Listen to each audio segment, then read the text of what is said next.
What is up, grappling fans? International Fight Week is not done. Did you know that? I didn't. I mean, I did, but then I forgot because I got drunk. Here's what I'm telling you. Not important. What I'm very excited about today is yes, we have more International Fight Week going on. It is actually capped off with the Fight Pass Invitational, which some might say looks achingly familiar to some other things. However, I'm going to let the lawsuits figure that out. But for today, the UFC Fight Pass Invitational has some amazing talent. They've already had a couple matches. And Big Dan from New Wave is, wow, he just got taken down via Andy Night Varela. The only problem is Varela, that's kind of his jam while taking down people. But Andy may be in for a surprise. Dan does not care to be taken down. He likes to play off his back. If you've seen anything from What's Next or Who's Next or The Ultimate Grappler, as I call it, on Flow Grappling. Anyway, here's what I'm going to tell you guys. I'm very excited about our friends. They're returning today. We got a panel. It's been a while since we've all gotten together. It's like bringing together a family reunion. But before we get to them, a good time to remind you guys, in case you are not a subscriber, obviously we love it if you subscribe to us here on our YouTube page at Grappling Hour. But if you want to become a Grappling Hour member, it's pretty easy. You go on over to hi.page/Grappling Hour, and you get to see my interviews 30 days before everybody else. And if you want to be a premium member, then you get to see fight studies or tape studies that I do with athletes, additional content that's not available anywhere else. So would love it if you guys give us love and support on that way. All right, let's get to the folks right now. First and foremost, since we have left this young man, he has become a reporter for Bloody Elbow. This man is killing it. He has been crushing it on the scene. I'm very happy to welcome him back. He has spread his wings and fly, and we are very, very, very happy to see the good things that have come to our good friend, Kevin Bradley. Kevin, how are you doing, sir? I'm doing good, Raph. You might give the best intros out of anyone I know besides myself. So hats off to you as well, sir. Well, that's good because I know you write yours down and I don't, so that makes me better. Oh, it's a whole process.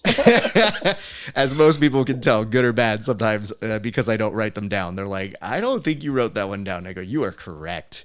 Let's go to our other good friend, the brains. Some would say the brawn. I would say the heart of these broadcasts. Jordan Peitzman has been putting on great events, and he's got another one coming up in a month's time. I don't know why you guys aren't getting in on this. I believe the next one for Subspectrum is going to be on August 6th. Does that sound right? That is correct. That is correct. Okay, well, let's show Jordan now. So here you go. Jordan Peitzman welcoming us back again. How you doing, sir? How we doing, guys? Thank you for having me. I appreciate it. Oh, dude, it's good to see you back, my man, and I'm glad the mustache is back. You look like $1,000,000 with it. I'm always worried if you shave it off, dude. I don't think I can at this point. I think it's just a part of who I am. So I shaved it one time, and all of my kids' class students were like freaked out for like a whole week. They're like, "Who are you?" So I think it's part of me now. Well, you know what? You've always been a part of this show, so it's great to have you guys. And so we have a multi-panel here. What we want you guys to do, though, is grab a beer and cheers along with us as we're watching along on this. And right now, I want to ask you guys, what have you seen so far that has impressed you? I'm going to go over to you first, Kevin. What has impressed you thus far in a very short time on the UFC Fight Pass Invitational? Well, aside from the talent being arrayed and the techniques we've gotten the chance to see, we were all talking about it a little bit beforehand. The production value for a grappling show is just out of this world. You know, you're getting so many different angles, so many different cuts. The quality seems just on point. You know, we haven't, like, the whole thing hasn't shut down randomly, which is a pretty common thing in our line of work. So I can hear everybody, and, you know, it doesn't seem like they're switching like aux cords midstream. It's awesome, and I think it brings a level of professionalism that you always like to see. Jordan, I'm gonna swing this on over to you. What have you missed most about Kevin since you've last seen him? What have I missed most about Kevin since I last saw him? Just, you know, him being my roommate in Philadelphia. That was real nice, you know, having somebody to hang out with and not be alone on the road. I kind of hate just being completely alone in hotels and things like that. So last time we saw each other was a little over a year ago in Philly, and I need some more time with the roomie. Dude, you got an open invite anytime you're up in the East Coast again. I got your back, that. That was a very fun week. I don't know if I've ever seen somebody go from just running their own thing to being a competitor, and then the next day being a competitor at two different shows back to back. It was kind of nuts, but yeah, it was an awesome time, man. Raph, why don't you join us? We gotta get a commune going. I Gotta mean, get it you sounded guys. like the gotta last time you guys already had a host and a broadcaster, and that's the extent of what I do. So, I'm happy to do all my dog and pony show stuff, but I think we know that if you want the golden voice, somebody's got to go. And it sounds like that would kick you off the stream, and I don't want to do that unless Jordan wants. You know that. what? I will politely bow out just because I know you guys. I have had the chance to train with Jordan. He's true. very nice and not decimating me. But since you haven't had the pleasure, I there is a certain 80-year-old roadie that kicked the crap out of me at his gym. I know that Jordan has talked about it. He looks like he's 80, but he's actually only like 50. Yeah, road years though. Come on. But see, the thing is like you say that because obviously I want to train with Jordan, but I also want to WWE BJJ fight him. So it's like it's a duality here, like obviously I have a lot of respect for his jiu-jitsu game, and that would be a lot of fun to train with him. But to actually have a WWE BJJ match and give him the honor of fighting for a championship belt and not just against a wooden chair, I feel like is something I can do for him. I don't know. There might be enough interest in the whole card of WWE BJJ. Legitimately, it has been talked about, and now I've gotten to the point where I start talking to the guys and I go, hey, there might be an undercard for my main event this year, and I'm going to have you do this and you do this. And they're all laughing now because they're like, everybody's going to work. So everybody in the gym, yesterday, one of the lightest guys in the gym, I picked him up and I tombstoned him. And then lo and behold, Israel Adesanya walks out to the Undertaker's theme song.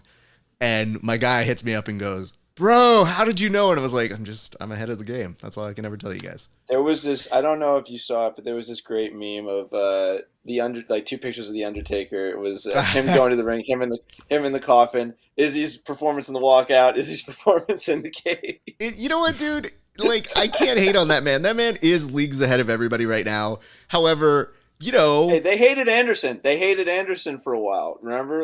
And now they love him again because he's boxing. Which you got some ridiculous. Thoughts in your head that are stewing here, sir. What's going on in your head, Jordan?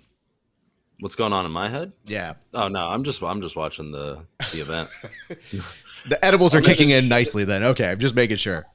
Unfortunately, I'm all out at the moment. Oh no, what That's happened? another reason for you to visit. We got amazing dispensaries up here. You'll be happy to know this, Jordan.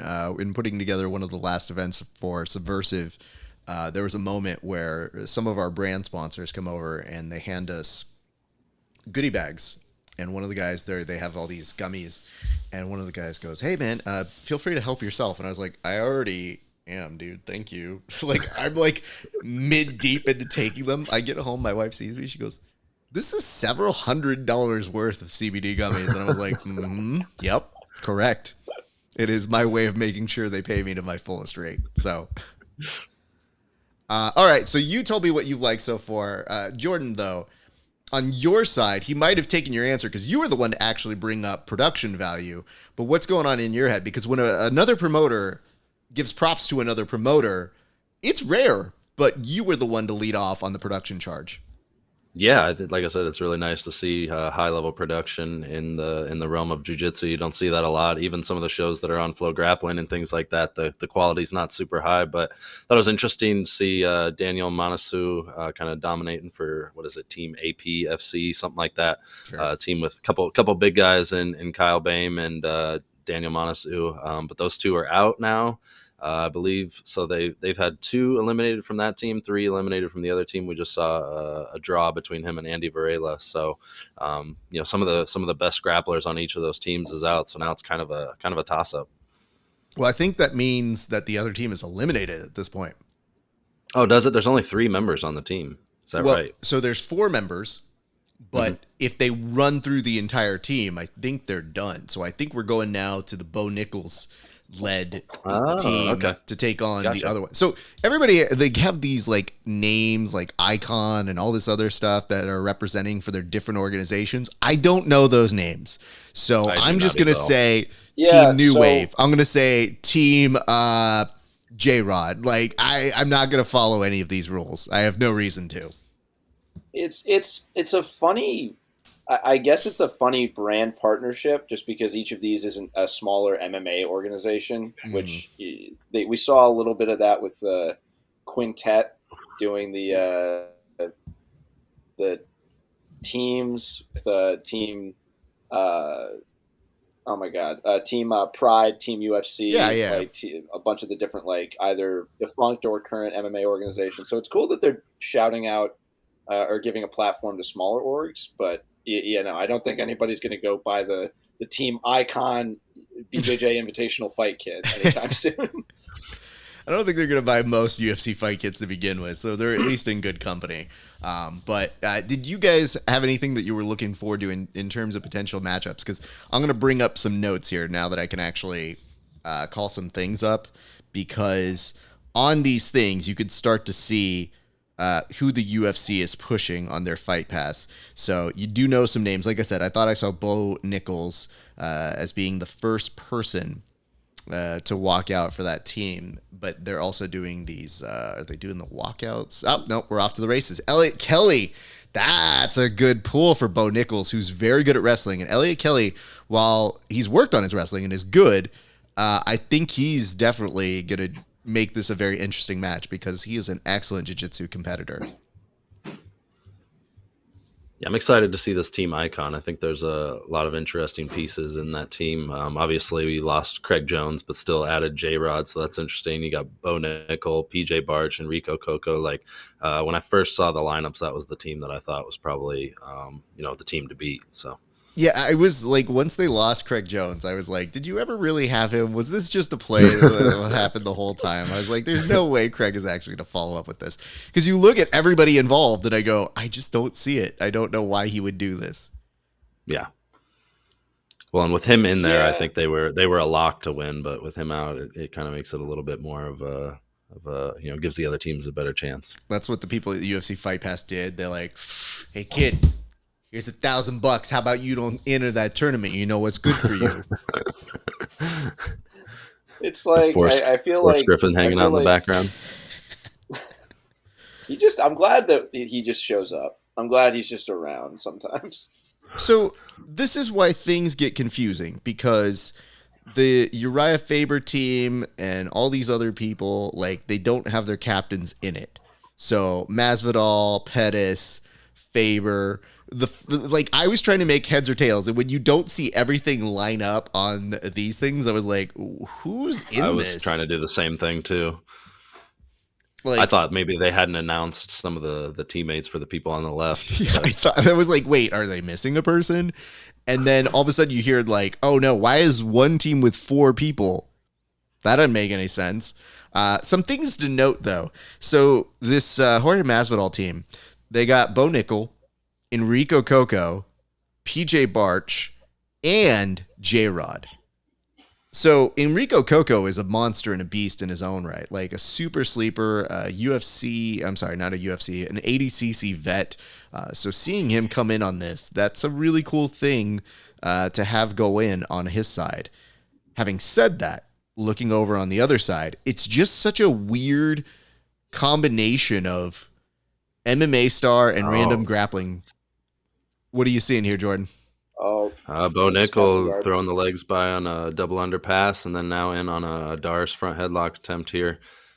Elliot Kelly's got the leg trapped, but you can't really see what's going on with the hands underneath to see what kind of grip Bo Nickel's going in. Both got black rash guards, so it's a little bit tough. But he's got one arm out posting right now, so yeah, can't be too good. It looks like it's working on getting reversed. So Elliot's working the deep half. Yeah, I do appreciate the fact that Bo Nickel's taking it to Elliot Kelly, though, at the very beginning. Very prominent. I mean, listen, dude, he is Obviously, somebody who has a lot of wrestling experience, the transferring of that can be difficult. But if you go in aggressive, you can make up for lost time on a jiu-jitsu mat very quickly. And I think that's been something that we have seen Nichols do in this. And especially now that he's training for MMA, he's got a couple fights under his belt. And I think last I left off is Dana was saying one more fight that he wins and he could be pulled in on the Contender Series. Wow. That Some is- nasty that torque is on the knee right shocking. there. Yeah. And you know what? To Elliot's credit, you know, that's a sneaky way to kind of even things out when shit's going awry. Yeah, I'll be honest. When I saw Bo Nickel listed for this event, I was very surprised, just because of the commitment that new MMA athletes make to like learning striking, nailing down that part of their game. Obviously, he's an incredibly world-class grappler. He could probably just show up and dominate most tournaments, even with his limited experience off of his back. But knowing that that kind of commitment tends to be all in, I did an interview with Buchecha a month ago, just in talking to him about why he hasn't been doing any jiu-jitsu on one, saying that commitment to learning striking is sort of all consuming, and so he wants to stick with that. He might do a show later. So seeing him just still willing to commit under this rule set was really surprising. Yeah, I mean, I think the hard part for Buchecha also is, what else do you want from me? Like, legitimately, he's at a place where he's like, bro, you've seen it. I don't know that you're going to, pay for it. And One Grappling keeps dangling this idea of, yeah, ONE FC, we've got grappling for you. And then you kind of see like a match with the Rotolo brother, and then it just disappears. Gordon Ryan has not had one match. It is the best deal. Or, you know what, in the words of Donald Trump, this is the worst trade deal in the history of trade deals. Because that man just got paid to do nothing other than maybe occasionally talk about it and bitch about the fact that Gary Tonin should never be disgraced by one Ryan Hall. Like, that's probably the most prominent thing to come out of the ONE FC relationship with him. Okay, this is probably messed up to insinuate, but Gordon Ryan signs a deal with Hypnotic. Hypnotic goes under. Gordon Ryan signs a massive contract with Third Coast Grappling. Third Coast Grappling goes under. Now, I don't want to raise the alarm, but if ONE FC goes under, maybe rule of threes, we got to maybe not sign this guy to massive contracts. Sir, I will remind you that you are recorded on air in perpetuity, so I'm glad that it's you that's saying this stuff, because for me, I'm like, listen, dude, I'm just saying questions and asking things. And speaking of asking things, do you guys know who's on the call on this? I actually have it muted because I'm doing this. Bless you, a smart choice. Listen, Eddie Bravo and Vanessa Demopoulos. kind of. It's Master Vic as well, but Master it sounds like Vic. Vanessa is doing more of the work. And I think I was at one of Vanessa's first commentary gigs, and I recognized she was good at it. And we did it at Submissions on the Shore together, and she was great. I was very happy to see her get her call on this. But Eddie coming back to do commentary to me was like, man, that's a really good get for them. I'm also very glad we've muted him and can do our work, because that's always when I go, I know what I am going to expect from him on this. And TJ, who essentially would do what I would be doing, I'm kind of like, you know what? Good for him, bro. Happy for him. That dude works very hard, but also I would do it better. And I just want to be very clear about that. Plus, like, if we really need to, Yes, I can be called upon like a Dragon's Ord at any time. I'm just waiting to see an opportune moment. But right now, is this the get down rule? I am not Looks like it. 100% sure. Why the fuck do we have a Oh, get wow. down rule in the middle of this one? I thought that was an Got a EBI coin thing. flip. So at this point, Bo is not happy about this in the least. Yeah. Bo's like, fuck you, dude. I did not deserve any part of him having my back.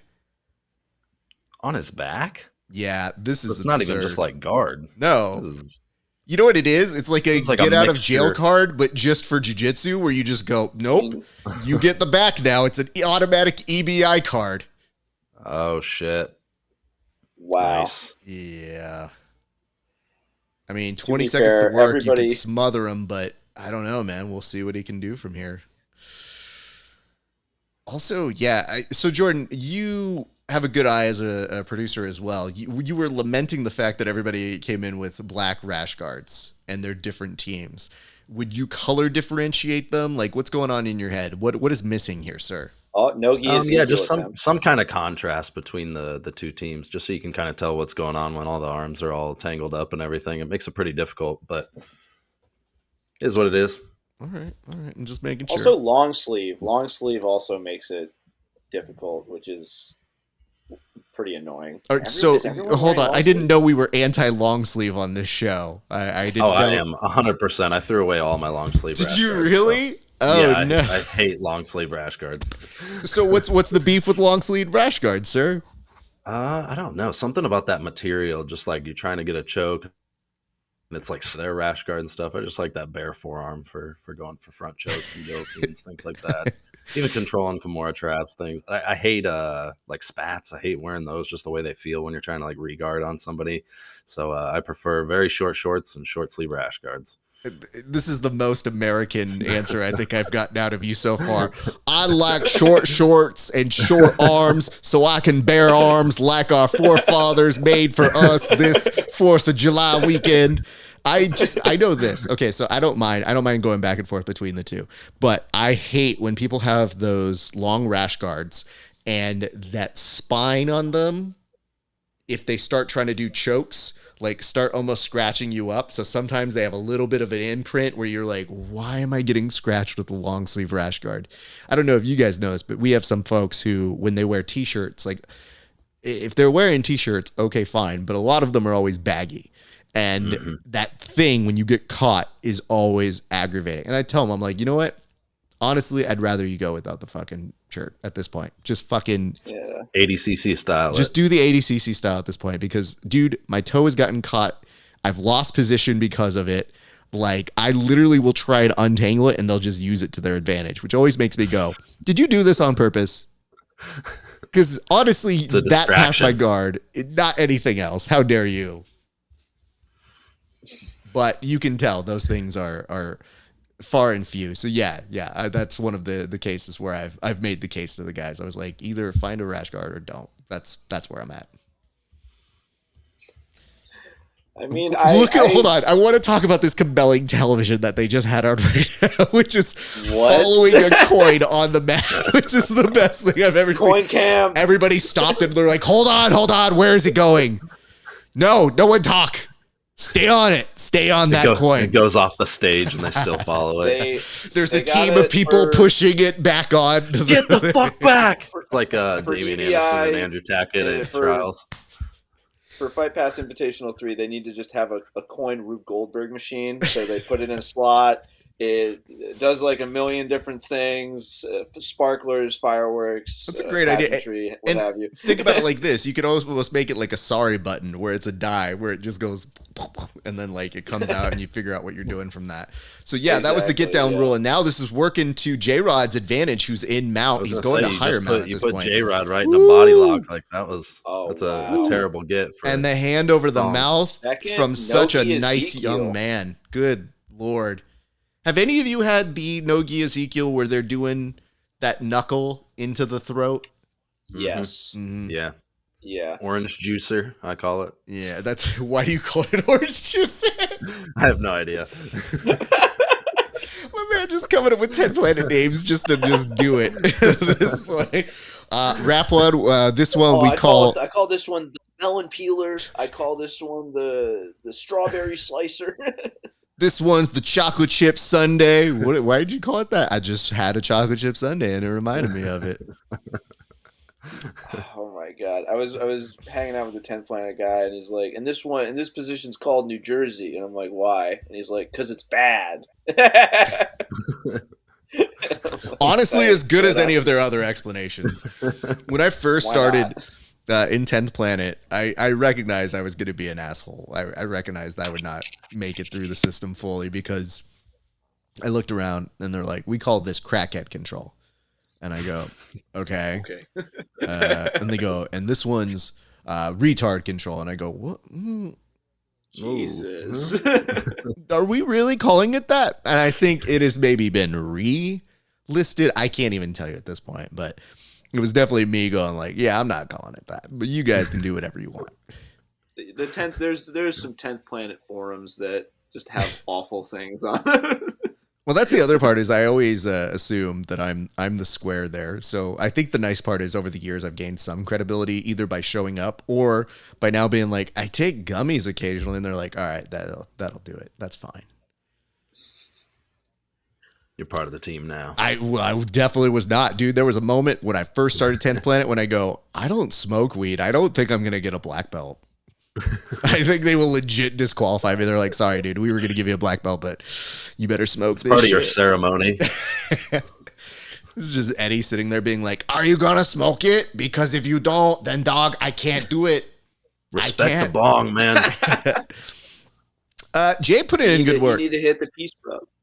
Jay put in good work here. That body triangle looks pretty quite dominant this entire first 4 minutes of the match. But that's got to be the longest match period that there are in any of the quintet formats, right? An 8-minute match. I think quintet maybe did like 4 and 6 minutes. Maybe they did an 8-minute. But doesn't squads also do something about this time? I forget exactly. I think that they have a different time if the weight differential is a certain amount between the opponents, just because they do mixed weight too. Like everybody's got to be under like a couple hundred nice stone, I guess, or whatever. Fair. That's what's up. J-Rod getting the face crank finish. Well, that means we have to do a quick little toast. So I don't know if you guys have beverages near you, but we can give a nice little cheers to the young man. I got very drunk last night, so I'm actually staying away this morning. So in spirit, I'm off. Our forefathers died for your ability to drink on this 4th of July weekend. And I honored them. I honored them yesterday. But you dishonored them on my show, which is broadcast, which your drinking, to my knowledge, was not broadcast. Look, Raph, I'm marrying a black girl. I'm already disrespecting him pretty hard, so. Well, let's go do this. All right, I'm going to do a cheers. This one goes on out to our friend J-Rod. Congratulations on that finish. Young man, you are continuing to impress. And guess what? We kind of like you better than Craig Jones, if we're being honest. Because what has Craig done for us lately? At this point, are you, Craig? At this point, Craig is turning more and more. He did call Tim Spriggs a bitch, which is still, I guess, his shtick. But I can tell you this, Craig Jones is turning more and more into Bugs Bunny, if you really think about it. Like, the only thing that's missing at this point is for Craig Jones to appear in drag. And given how much he loves Gabby Garcia and how much he's trying to get under his skin, I don't think that's out of the question in one of the videos that he does as a skit. Anyway, I guess what I'm saying to you is, J-Rod, congratulations. Cheers to you, sir. Huzzah.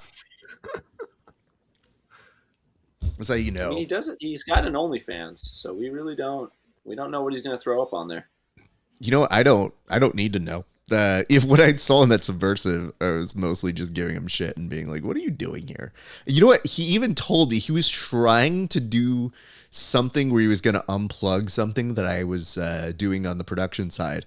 And I looked at him and I go, Craig, I don't think I can beat you at jiu-jitsu, but I'm fairly certain I can cheat and stab you. Speaking of which, what are we seeing right now? Ooh, just the beginnings of the setup. Second time that Domingo's gotten in on a guillotine attempt, but now he had nice wide shoulders to defend that buggy choke attempt there. Very interesting. I like the coin toss of the year is how they branded it on the Fight Pass. Jesus Christ, that's the dumbest thing I've ever seen is the branding. Domingo's looking good here. Oh, Domingos is a standout, man. Very, very close on that head and arm choke. He's gotten the head arm, yeah. Never forget how good he was on the EBI stage. Like, even when he was doing that salsa takedown, I was like, motherfucker, I wish I could. That is not my forte, but fuck, man, you're really good at what you do. So. Now, you are both way better at me at jiu-jitsu. Correct. I just pretend like I know what I'm talking about. Assuming you're Raphael, are you going to try and disengage from the mount? Or do you think that's a little too dangerous with someone like J-Rod? Like, get fully to the right side, go all in on the head and arm choke. Why don't we defer that one on over first to Jordan? Jordan, you take that. So I generally will try to finish that from the mount. If I am going to kick off, I don't kick completely off to side control. I do the shin on belly just so you can keep them from being able to run away from you in that position or being able to turn into you. It just serves as like a good wedge between you and your partner. But I never kick all the way off to side control. There's Adam Bradley has like a really famous like backwards roll escape out, and I use that one all the time. So like if I'm stuck in a head and arm control, I'm just waiting, praying that somebody kicks off to side control so I actually have an opportunity to escape, because from the mount or with that shin on the belly, it's really, really difficult to get out. Shout out to my my good friend and possible cousin Adam Bradley. By the way. Oh yes, I forgot that you guys were both here that weekend together. Yeah, dude. The Bradley brothers. Yeah. That rollout escape was exactly what I was thinking. I was specifically with like kicking off to the side, and I have in the people that I've seen go for head and arm shows, I have noticed a lot more from mount. So I was wondering if that was a consideration. Plus, with someone as athletic as J-Rod, if you give him even like the ghost of an out, he could just explode in some freak of nature ways. But he is really enduring this. This is a long time to be stuck there. Solid minute and a half inside of a head and arm choke. It's pretty impressive. And for the most part, I wouldn't say he's out, but there is definitely a possibility. He has a pocket of air. I'm a big proponent of trying to time when I know, especially if they know they want to go over to that side, there is that push out that you can do with that fist toward their head. But it has to be timed. I tell people that's my last ditch effort, because if you have a really good person, they can finish from mount, and that shit's unbearable. But from here, if you know that they're about to go over to that last part, if you turn on the inside, you can actually re-guard if you time it just right. And that's been something that has served me well. Because the thing is, I'm like, some of these things that people do, I'm like, that's great. I am not that athletic. So I would much rather figure out something that works better for me with conserving energy. Because by the time I bust out of this, Eddie's out. Yep. By the time I bust out of this, I have murder in my eyes, because at that point you've tried to kill me. And I always think, like I always tell people, I'm like, I don't need a lot of time, just probably 15 seconds to get this finish. So if I get to where I want to go, I feel confident. He's salsa dancing. Bro, that's the whole thing, man. Do your shit. Be your salsa dancer. And I want to talk about this. Forrest Griffin is looking very skinny right now. Is anybody else noticing that? He does. And I can't tell if he's intrigued or confused, some of the faces he's making. I think it's both. He looks like he's got like a Werther's chew in his mouth or something. It's just great to see that they've integrated him and a couple other folks as judges. I do kind of like that. But I think that he's taking that job at least. Oh, beautiful timing here by J-Rod, who's now evening things out. 2 minutes left to go. Let me ask this, Jordan, what was impressing you about this as we now go to almost a crucifix? But oof, yeah, it must Rafael be just Domingos. a few seconds behind you, but that duck. That's like classic J-Rod, duck under to the back. Yo, let's talk about this. Wow. This has been the match so far of the whole event. Wow. I agree. And you know what? Ooh, this motherfucker. How dare he? How dare this young man? The audacity of the buggy choke in every situation from this kid. The way they grab their toes like that just terrifies. Woo! Wow. Wow. So people aren't talking about the buggy choke enough as a sweep. Everybody talks about it as a finish, but that motherfucker came up on it. Wow. That was awesome. Fighting for the hooks. The fact that he must be feeling so gassed after enduring that head and arm, and now he's just fighting for the back. Oh, he's got it locked in. It's over. Yeah, that's it. Wow.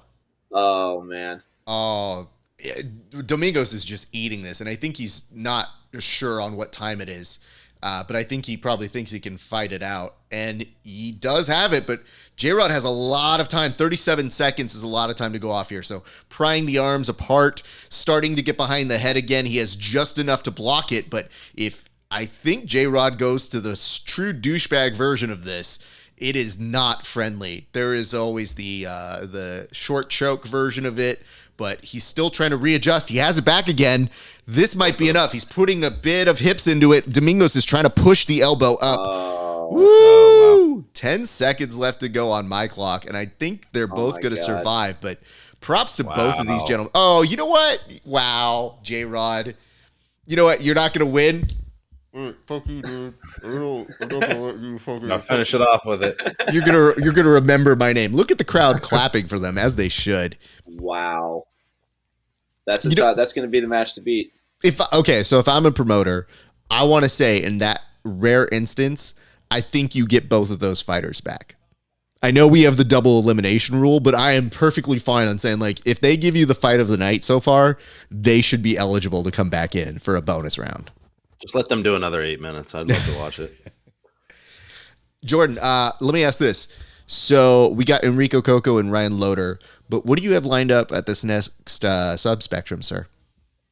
So it's our summer showdown. It's like our biggest event of the year. It's the end of the summer event. We've got a regular open tournament during the day for kids, teens, adults. And then in the evening, we will have our pro show that'll return for the first time since BJJ Woodstock. And that'll be including all of the best that we've seen at Subspectrum over the last 2 years and beyond, battling for all of our pro championships, over $5,000 or $6,000 in cash prizes, and just a ton of awesome Midwest grapplers coming together for a pro event. I'm excited for it. One of my favorite things that you wrote that I saw earlier today was, it is your hope that every single person who walks out of this, every competitor, kind of makes about $200-300. And that's the nice part, is you're looking out for the grapplers to try and get them paid. And I don't know many promoters that say, I hope you make money. Yeah, I mean, that's what the reason that I do the pro shows is to get more grapplers in the area taking it seriously and wanting to do it. You know, obviously at this point, it's not going to be something that they can do as a full-time job, but to actually get them paid for competing and not just making them pay to compete. And that's what the pro shows are about. You know, they paid to compete in all of the qualifiers and the open tournaments throughout the year. So this is kind of my thank you to them. By putting a pro show on at the end of the year with a ton of cash prizes and an opportunity for, I hope, every single person on the card to make a decent amount of money. Good for you, man. I always love seeing the posts like that. I know you work tirelessly on these things, so I'm very stoked for that. And the more I think about it, now I realize when you say that you're going to be taking a 3-week excursion around parts of the greater U.S., I'm like, oh, you know what? That man has earned it after putting on those events. I can see why you want to go over to the mountains and see some hikes and climbs, because I think last week you turned 30. Happy birthday, by the way. Thank you. Hey. And when I saw you put up that post, we had two very different birthday experiences. Yours is like, I went with nature and I was so astounded by the beauty of the outdoors and its ability to recharge me. And I was like, I'm getting drunk and I'm going to go train. And anybody who wants to come train and get drunk with me, you can do it. But if you want to get drunk, then just come to the open mat. And if you want to open mat, then you something. Yeah. So I just recognized, I was like, well, one of us is aging faster and the other one is not. I think you still penned a pretty eloquent post that was quite insightful for myself. Made me feel like I got info that's like, you know, I got it 10 years before I should have. So, I mean, you know what the nice part is, dude? I think there's a culture in social media that for as much shit as is there that is bad out there, I think that there's ways that you see how you can better yourself. So that's one of the pros about social media, is you kind of come up with your game plan and do all that sort of stuff. But yeah, I mean, we want people to be better informed. I want the next generation to know more than we did. And I think it's hard, man, especially when you find something like jiu-jitsu that you love and you want to do it. It's scary in the sense that there's no blueprint, but that also means creatively you can do whatever you want. So that's one of the things I like about doing these shows, is I'm like, well, there's no blueprint. You know, Ariel put together like a very nice blueprint of it can be done for MMA, but at least MMA numbers, people tune in all the time.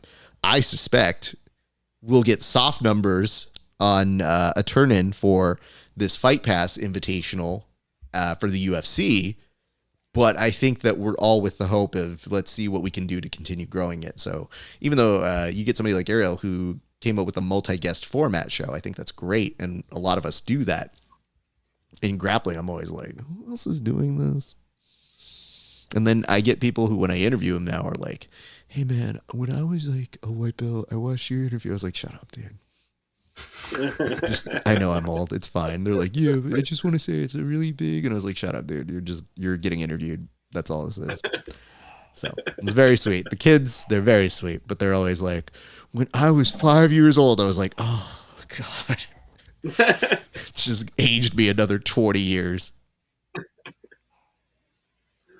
But Papa Rap, I remember going to your first show. I had just turned 4. My dad said, "This is my favorite guy, and now he's going to be your favorite guy." I mean, he died 10 years ago. it is great because we get people at open mats too who are like, "Aren't you old?" And I was like, "Aren't you supposed to be better?" Like, why is the old guy still tapping you? You get over yourself. It's fine. Let's ask about this. Okay, right now, it's been the tail of the tape. Ryan's been trying to posture in a little bit on Enrico Coco. Enrico famously loves to play a pulled guard option. His leg lock's second to none.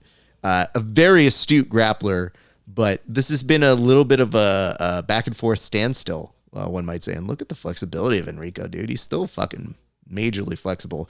So if we're talking about branding, I think the thing I don't like, to Jordan's point, is it's not that it's just one color. It's that the fight pass just blends in on the back of the rash guards, where I'm like, you guys all look the exact same to me, honestly. Yeah, there's not a whole lot of contrast in the uniforms, like especially here. Like if you had bad quality, it'd be kind of hard to tell who was who. Yeah. But thank God they get to use the Apex production, because, man, Absolutely. There's something about seeing grappling in much higher definition. Like, it does make a difference, because sometimes when you see how we shoot other grappling events, you just look and you go, this is sad. They're like, Where is Ryan Loader in the MMA world? I just realized I know him from wrestling. He wrestled at the University of Northern Iowa around the same time that I was going to school there, and I guess I haven't followed his career since then. I mean, you would be the one to ask. You're a resident wrestling guy, my friend. So if you don't know, okay. I was like, you're gonna come to me with a wrestling thing. By the way, hilariously, one of the homies who works on a show, he was at open mat today, and my man had essentially like a little bit of a rib injury, but he had like an ice pack right where the ribs are. So when he got to top part control and side control, there was like this pack that's just right on my face. And I go, what the fuck is this? And he's like, what do you mean? I go, it feels like you're pulling a Bret Hart and Goldberg. Like there's a steel plate inside of your stomach and I'm eating it from side control. I was like, I'm about to let you know I'm not going to stay here. I'm going to get out of this. So I'm wrestling with him a little bit.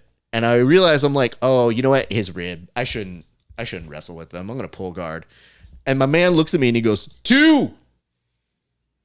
And I go, wait, did you just try to point me at an open mat? And immediately I'm like, I need to wrestle with this motherfucker. And then immediately, like, I just go to this thing where I go, I shouldn't wrestle with him. He's taking, oh shit, he has my back. Motherfucker, I'm being too nice to you. So have you ever had those situations where you're being too nice as a wrestler, Jordan, that you let your guard down for a split second? Quite often, yeah. I'm way too nice in the training room. Sometimes I'll let people get things that they shouldn't get, and then I find myself in troubles that I shouldn't be dealing with, and then my neck hurts like a bitch the next day. I mean, that's the tough part. That's the part I can tell you though, as the old guy, it does not get easier. That shit still hurts. Yeah, I can't imagine it's going to. It's been rough lately with the neck stuff. So what is happening with the neck stuff? Is it more that you're aggravating it? Is it a long-term injury from wrestling? Is Derek behind this? Because we can team up against that guy. I've got no problem with that. No, he doesn't give me any troubles. No, I'm just kidding. He's gotten a lot better. He transferred over to another gym here in town, and they're building a really strong room. That's actually where I go get some of my better competition style rolls, is over at that gym. But I've had an issue ever since like 8th grade. I got thrown on my head and got a really nasty stinger, numbness down into my arm back then, and it's just bothered me ever since. And just seems like every other practice, I'm just dealing with some like pinched nerve issues in my neck. Even like right now, it's kind of hard for me to turn my head either way. But after a day or two, it gets better, and then I go back and do it all over again. Yeah, this is something that is a recurring theme for many of us in this sport. Where it's like, you know what, you should take it easy. Aren't you held together by tape and glue? Yes, but you should take it easy. Having said that, though, good to know. Tombstone Jordan and die. Pedigree, it's over. Well, I was like, hey, listen, dude. My arms will snap off. I could have been meaner and said, DDT this man. But I want to make sure if you go out, it's going to be a high spot. That's just common courtesy right there. Hey, listen, dude. I always try to make sure. I tell people, I'm like, listen, if I'm going to beat you, we're going to make you look good. We'll definitely make sure you job appropriately. But there are some guys who, when they're really, really bad training partners and they do like a skit with us, I'm always like, you will take the worst move. You will take the worst bump. You do not get a choice. You're going to take a fucking F5 into like the wall mat because you're a dork. Just a Boston crab for like 20 minutes. To be fair, one of my guys yesterday, this dude, he's a fighter, Amy, pretty good, but he really hates it when I do all the like pro wrestling nonsense in the middle of a roll. And I always tell people, I'm like, if you're doing jiu-jitsu right, I won't get it on you. Like, I won't land it. And I was waiting to see what he was going to do with a regular footlock. And then he started turning the wrong way. And before you know it, he's in a Boston crab, like a full-on Boston crab. And I go, you did this to you. I didn't do this. This is your fault. That's some expert gaslighting right there. You know, it's not even gaslight. It's like, dude, he fights for a living. I'm not picking on a random civilian. It's like, dude, I don't want you to become that clip that still gets shared. And once every 3 months, somebody shares it to me or sends it to me like I've never seen it. And I'm like, we're the first people to do a bit on this. There's a video of me on the internet pretending to teach people how to do a technique. And it's basically just roasting how the guy got submitted with the Boston crab. And everybody's like, oh, I've never seen that clip. And I was like, well, it's got views. Go look it. Find it up. And I don't know. It's really silly. Victim blaming. It feels like victim blaming, Raph. Why are you coming on here to shame me for all of the things that I do that are completely appropriate? You have the power. You have the power of jiu-jitsu and pro wrestling. You need to be responsible. You know, not everyone has that. Listen, dude, there are plenty of people who are bigger and stronger than me. I think we all have a certain level. Like, I'm sure at some point I'm going to roll with like people. I'm sure at some point I'm going to roll with somebody like a Kyle O'Reilly who's going to be like, yeah, dude, I can fuck you up. And I'm going to be like, oh, yeah, that's true. So that's actually, wait. I've been meaning to ask you specifically about this just because we do, like, in the beginning of, like, I caught a little bit of the Fight Pass opening. Yeah. And it was like a 6 or 7 minute bit about how, wow, jiu-jitsu is like a legit pro sport now. Like, yes. You can earn money. It was so funny. And like the Eddie Bravo and everybody had to go, yeah, no, we made it. Yeah, we're done. No more work. But do you envision a world where you get jiu-jitsu posters of like iconic submissions that like people hang up around gyms and whatnot? Just because I see famous MMA moments, sure, but I don't think I'll ever see the 2012 Hodger Gracie bow and arrow choke like moment. You know, nobody's like, I don't envision that happening, but I was wondering if I could be wrong. Well, it depends, because if you go to enough gyms, like, the owners sometimes do something hella sick where they'll have like a painting or a photo that represents some kind of iconic thing that they've done. So I don't think that's out of the question. And there is a younger generation that is really starting to idolize this. So it's possible, but I don't know, man. There's something weird. Like, I'll say this. There are a couple photos where I've trained with somebody and I've been like, yo, I do not look like that, but my arms look really good in this photo. When I hit this Kimura finish, like, actually, you know, somebody who kind of said this to me, one of my students, he goes, hey, you know when Coach Raff rolls, he's kind of like yoked? And I was like, what do you, just when I roll? Like, and sometimes he's like, yeah, he's kind of like swole. And I was get like, that pump going. Man, but I told him, I go, bro, that sounds like a compliment, but it is not a compliment. It's like under the right circumstances, the right light. And I told him, I was like, yo, I saw one of those photos and I looked at it and I go, yeah, dude, I look in way better shape here than I am in real life. Kudos to whoever put that one together. So am I that vain that I would have that in my house where I'd be like, here's one time where I commored the shit out of somebody? Maybe. I don't know. But I think you'll have iconic moments. And don't put it past Gordon to have like a house full of mirrors of like just his greatest moments, and then some athlete get inspired when they make money. He is our Patrick Bateman. He is the Patrick Bateman of jiu-jitsu. I'll say that. It's so silly, dude. I saw the giant trophy case that he built himself, and I didn't hate it, but I also was like, I don't know that I would spend money on that. Like, I couldn't conceivably think like, you know what this room needs? A trophy case. How much is the wood right now? Ooh, with inflation. Made out of crates. That's the way to play it. Now that you make that point, now I'm in. I'm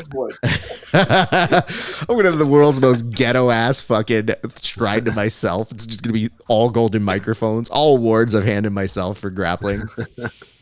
Oh, that's amazing. Just daytime Emmys. Bro, it counts. If I EGOT off a daytime Emmy, it's still gonna fucking count. You can fuck off. Go. All right, Kevin, what are we seeing in front of us right now? It looks like a long-time friend of the show is getting her time on this mat right now, sir. Haven't you had both? Haven't you had both of them on? I have not talked to Michelle. Oh, okay. Well, no, but Roxy is a long time friend of the show. Roxanne Modafari might be everyone's friend. You know, I have not seen conclusive evidence that she has a single enemy on this planet, and I feel like they would be swiftly dealt with if they ever opened their mouth about it. But yeah, we got Michelle and Roxanne facing out. Roxanne, earned her black belt, I think 2 or 3 years ago. Retired from MMA.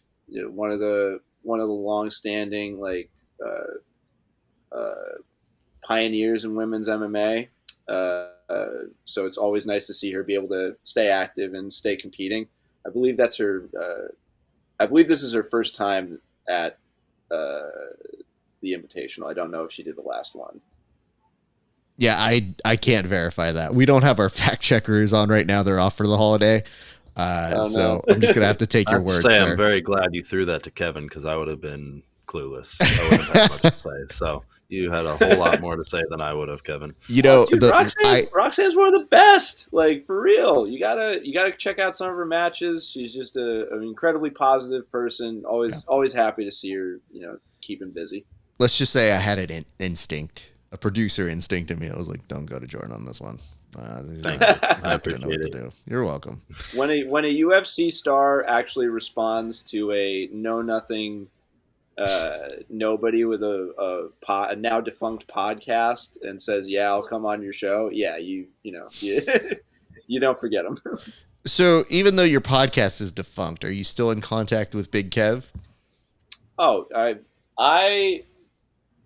Kevin Gallagher and I are soulmates. We're never going to stray too far apart from each other. He's currently killing it. Anybody that ends up visiting Florida, Gracie Tampa South, one of the hottest growing gyms in the state. He's got a killer room, packed guests, awesome seminars all the time because, like Roxanne, he just doesn't have any enemies.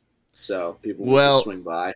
Roxanne might have an enemy right now. If you're looking at this, that's a solid beginning to a triangle, though. It's Roxanne's just keeping out of it with that leg position, trapping that leg that she needs to close it on in. But I don't know. It's something that makes me a little worried on what happens here in the next few seconds. So looking very, very intently at this to make sure things go well for her. As a reminder, if you guys like this, give us a like and a share. We'll give you a toast on air, just like we do those fighters who get finishes within regulation. But I will say this, though. It is interesting that they have these super fights. I want to give a shout out to our friend Jay Shap, that is Jerry Shapiro of the Shap Bros out in Vegas. He was supposed to have a match against, I believe it was Brandon Royval as a super fight in between. And Royval had to pull out for whatever reason. And I was really stoked to see my friend get a match there. And unfortunately, that got canned. So I'm very sad. But shout out him. His brother is going to get a match. So I think that's going to be coming up pretty shortly here. But, ooh, I love those transitions. Yeek. I'll ask you this. Oh, man. Roxy going in on a leg attack. By the way, before I forget, I apologize. Gracie Tampa. Your audio just kicked out, kid. What are you saying? Kevin die. Sorry, I accidentally hit the space bar. I got Kev's gym name wrong. Gracie Tampa South is where he used to train. His new gym is Gracie Trinity. So, but go both. What places. a good friend that you are. Like, he trains somewhere. I don't really know. Also, I love the fact that Jordan's first thought was, did he die? Shame. It's a rough one. Sorry we lost him, but RIP, ref. Make the little windows go a little closer so you get more Kev in the RIP section of this now, please. Having seen how hard Jordan burns the candle at both ends, I feel like his heart's going to explode way before mine does. And that's even with me being so unhealthy. I've gotten much more efficient in the last 2 years, I will say. That's good. That's good, because I will say to anyone that's planning on going to a Subspectrum show, if you could just get a packet of medium-sized Extra T-shirts. shirts. Yeah, just extra shirts. This guy burns through so many shirts. He's sweating like a fiend. Yeah. And he doesn't have time to change. I'll be honest with you, Jordan, just from a strategy standpoint, you are somebody who probably should do more ADCC rounds, style rounds, because if you do sweat that much, it's actually a strategy at that point. You saying like while I'm running the tournament throughout the No, day? No. Please, keep the fucking shirt on that. I'm saying when you compete, I think that you will produce so much sweat, nobody's going to be able to keep a submission on you. So it is actually a smart strategy for you, sir. It probably is, actually. I don't know if I've met somebody that sweats more than me in training or just in regular everyday activities. So have you been looking? Have you been looking at them being like, hey man, can I see your shirt real quick? I'm on the prowl. Yes, I'm trying to I'm looking for puddles at open mats, seeing who's got the biggest puddle. And unfortunately, I haven't met my match yet. Do you think that the first reaction you would have is if you saw someone with a bigger puddle than you, that you'd be like, excuse me, who do you think you are? Don't you know I sweat the most here, sir? I think I'd say, what the hell's wrong with you? That's the next jiu-jitsu reality TV show. Is Who Sweat? We find the sweatiest grappler on the mats. Oh, God, we measure all the pints of sweat at the end of a training session. I just want to say I came up with the name Who's Next first. And you know what? I was gonna say. Hold on. There is going to be a moment toward the end of the show. I should have done it right up top. I thought I kind of alluded to it, but I love the fact that they branded somebody or something called Who's Next. And my first thought was, are you producing that show? And I said, good for you. And then it immediately occurs to me, no, it's not, because I've not seen you put that up. But yeah, all credit should be going to you, sir. And I want to say, I'm pretty much on record on saying we should lift the Ultimate Fighter and make it a show. 7 or 8 years ago on Verbal Tap. I'm just saying. So I love it when they take my ideas, my friends. The Ultimate Grappler. I will not call it Who's Next. Out of not only difference to you, but out of the idea that they legitimately stole every element of the Ultimate Fighter. Like, you know when you copy the homework, but you don't change anything and you even keep the person's name on it? Like, that's essentially what they did, because even from the point of having young Tackett, who I love this kid, but to go, hey, we need drama. Can you pranks, please? Can you just be a kid, but like an asshole kid to the old dude and just really go for it? And then when you watch it, it's like, I don't know why he's crazy. Oh, he's just a crazy kid. I go, this is pretty produced, but okay, sure, if you say so. And I know him as innocent fun. It's great, and it makes for whatever television, but it was the least compelling part of the show that I was watching so far, where I go, yeah, I don't care. Just get to the match. Like, even when they're doing the challenges and they get to the rodeo, and I was like, nope, this doesn't even mean anything. Let's just go. I mean, Raph, to be fair, you do have, experience with actual entertainment and actually putting, actual storylines together and shows. So I I don't know. I guess the bar is what it is. It's where it's at. Hey, No listen, one's dude. really expecting much. Well, I mean, clearly, but there are a lot of elements that I like about it. So Absolutely. there's the thing of me sitting there and going like, hey, listen, I'm glad that it's happening so people can get their exposure. But again, I don't love the manufacturer. They're copying even the good and the bad. And there's a reason why the UFC's ratings for The Ultimate Fighter have faltered over the years. So as a result of that, it's because people have gotten so like, yeah, I'm not used to this. But I think if they really want to take this, and you can actually listen to me now, hear me later if you want to, but even though they're doing the Who's Number One events, I think you need to go the Dana White Contender Series route. I think that's the new thing. I think people don't want time for bullshit storylines. I think they tell nice narratives. But if you go the Dana White Contender Series route, I think you got a good shot because people will tune in for live action. So why not have the competitive element aired live and don't necessarily have to do a sub only no time limit. That's fine. I get why you would come and bring that one down, but why not do that ADCC rules?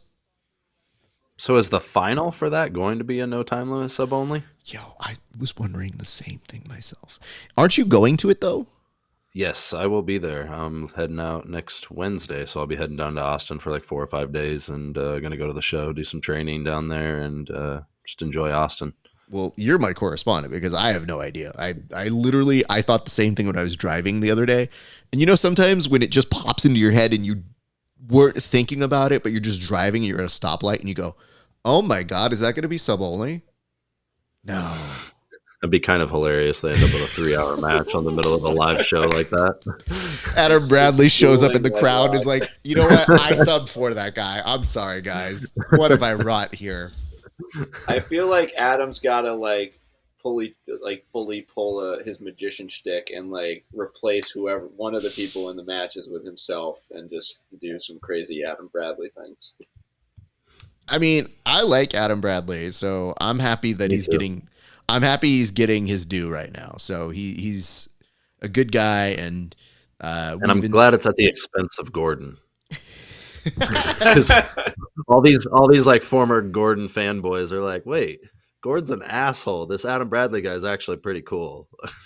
I guess the hard part is that they seem to be in each other's craw a little bit because, Adam does get asked about Gordon. And the challenge for me is he and I are supposed to do an interview soon.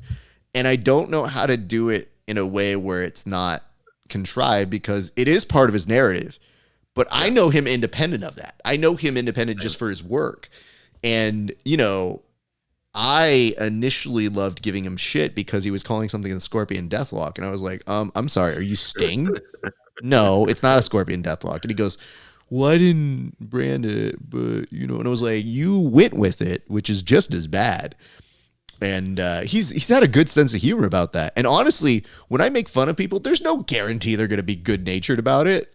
I don't always expect it, but he was like, yeah, that's funny, dude. It's cool. So I always have an appreciation for those people who can take a good roasting. And he and I are supposed to do a segment where we go grab beers and do an interbrew at some point. But he lives in San Diego, and it's one of the first times I've ever had this as a potential reason why we wouldn't do an interview. But he was like, bro, gas? And I go, you know what? I feel you. I'm not going to complain about that. Right now, gas is terrible. So we've been trying to figure out, are you here at this time? And I saw him at Subversive, and I go, it's great to see you, dude. I want to do an interview, but I really want to do it in person. I feel like that's the move for somebody like him, just because it's way more fun. Mm-hmm. I got to ask, just because we're on the East Coast, we're sweating over 498, 502. What is it over in California? It's 6 now. Oh, shit. So that's why when our friend over here is talking about taking a road trip, I'm like, okay. I think Jordan's going to Flintstones his car. I wouldn't blame him, dude. To be perfectly honest, I think it's the right play. But you know what the sad part is? I love doing road trips. I love traveling in my car. When I was in college, I didn't have my car. And that shit was terrible. Nothing will make you appreciate having your car than not having it for a certain amount of time. So when people are like, hey, I got to drive somewhere. And I'm always like, that's cool. I don't mind driving. I'm good. Because I can be in my car and be just fine. Because I remember the time when I had to walk places and go, why do people walk? This is dumb. Walking is fucking for poor people. Fuck this, dude. Unless you're in like a cool place where it's easy to walk to everything, but that's pretty rare. I mean, to be fair, dude, when I was in college, there was a part of me that said, if I ever have kids, I should just walk in the snow now so I can tell them I actually did it. Because if I go back to Cali, they're not going to believe me. They're going to be like, well, why did you live in snow? And I was like, this is a complicated time. People gave me money to go to school. I had to compete for them. Anyway, not important. Shut up, kids. You don't know anything. Where'd you go to college?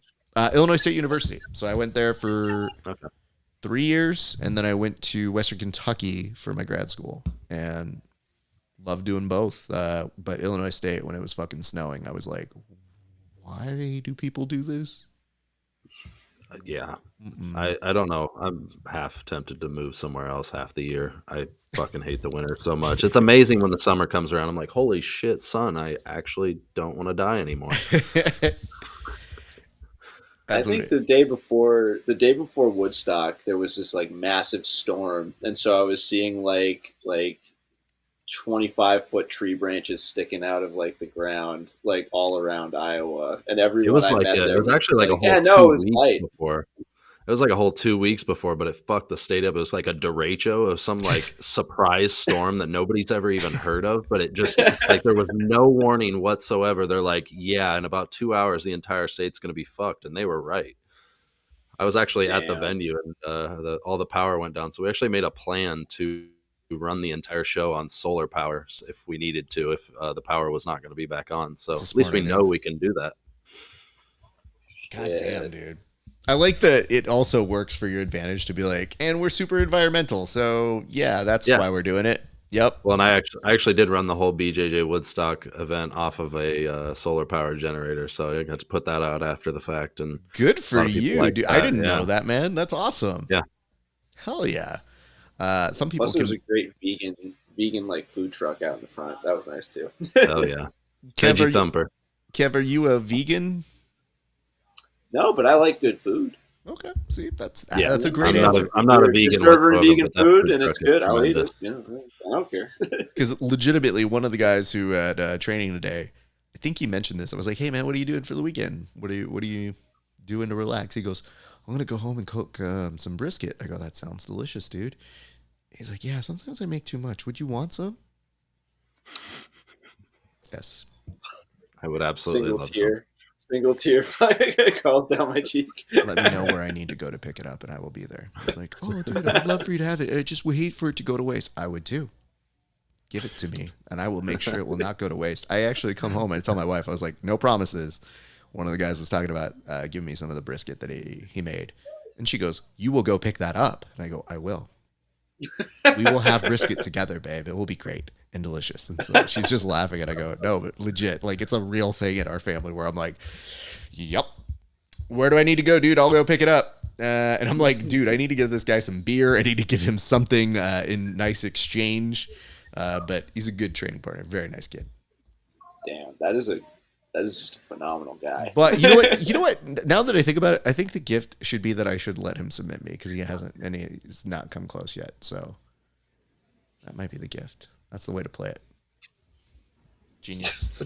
Such a small price to pay for some great brisket. Raph just thought like easy way to save myself $12. Absolutely, dude. Well, I don't know if you know this, but beer is also expensive right now.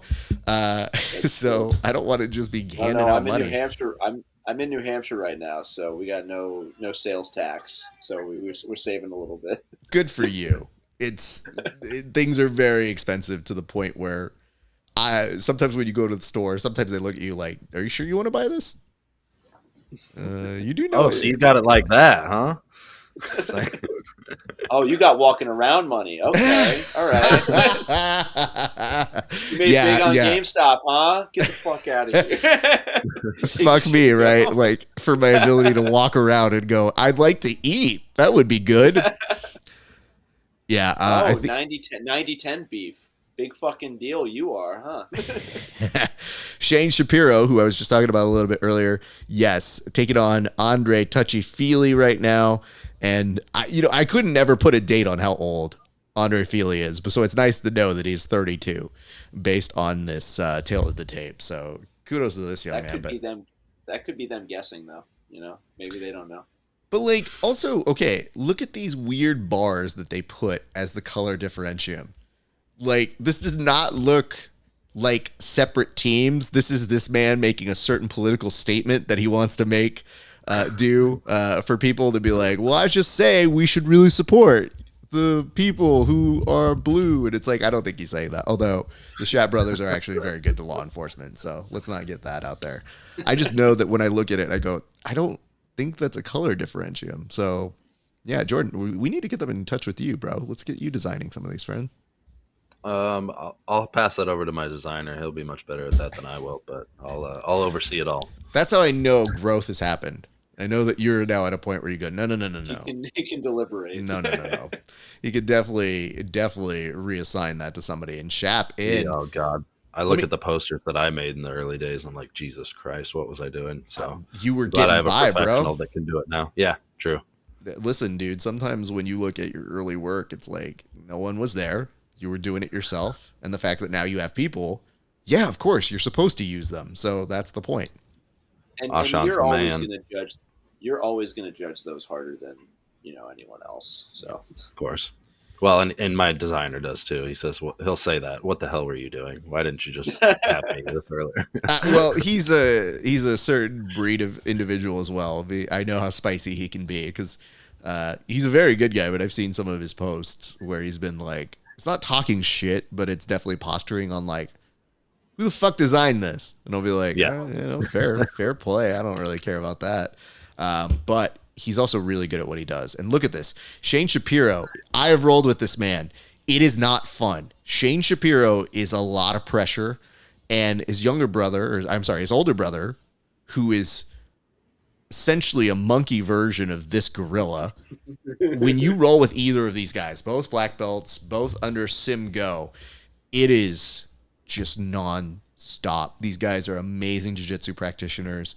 I think they're over at the coaching program over at Syndicate and just massively good at jiu-jitsu. Just really, really fun people to roll with. And I remembered at one point when I rolled with Shane, it was in the gi. And I was thinking like, he's a beast. He's kind of an MMA guy, good pressure, crazy. Maybe if I've got a gi, I can kind of offset some of his pressure. Nice kipping escape. Wow, absolutely. Great reversal. And guess what? When I thought that I would be able to take the guy and be like, hey, I'm not going to beat him, but at least I can fend him off. No. He was very good at gi too. And I went up to him and I was like, bro, I know you're so much better than me, but your gi game has come like alive. It's so much better than what it was. He's like, dude, thank you, man. I've been really working on it. And I was like, it's terrifying. So the homie, always loved to see him improve and kill things. And him getting a stage like this, he's so deserving. Just a monster to watch. Now, I meant to look this up before the fact, but I know Andre's with Team Alpha Male, but where is his, who's running the jiu-jitsu program over there? Or does he have a separate gym that he's training under? Used to be, what's his face? Holdsworth, but Holdsworth now is doing his own thing. He has his own jiu-jitsu gym. So it's Holdsworth Jiu-Jitsu. Okay. And I don't think it's anything animosity size. And I think Andre Feely he just tapped to a north-south choke, which I can attest is no bueno fun when you are rolling with that monster. So I'm going to do a cheers on over to Shane Shapiro here in a second. But woo! Good for him, man. I love when I see my friends just kill it on a big stage like this. So, all right, here's the toast. This cheers goes on out to friend of the show, Shane Shapiro. Look at you, bro. Look at you being on this big stage, killing it with your weird-ass hair and all. Look at this. I can't even make sense. Is that a mohawk? Is that a faux hawk?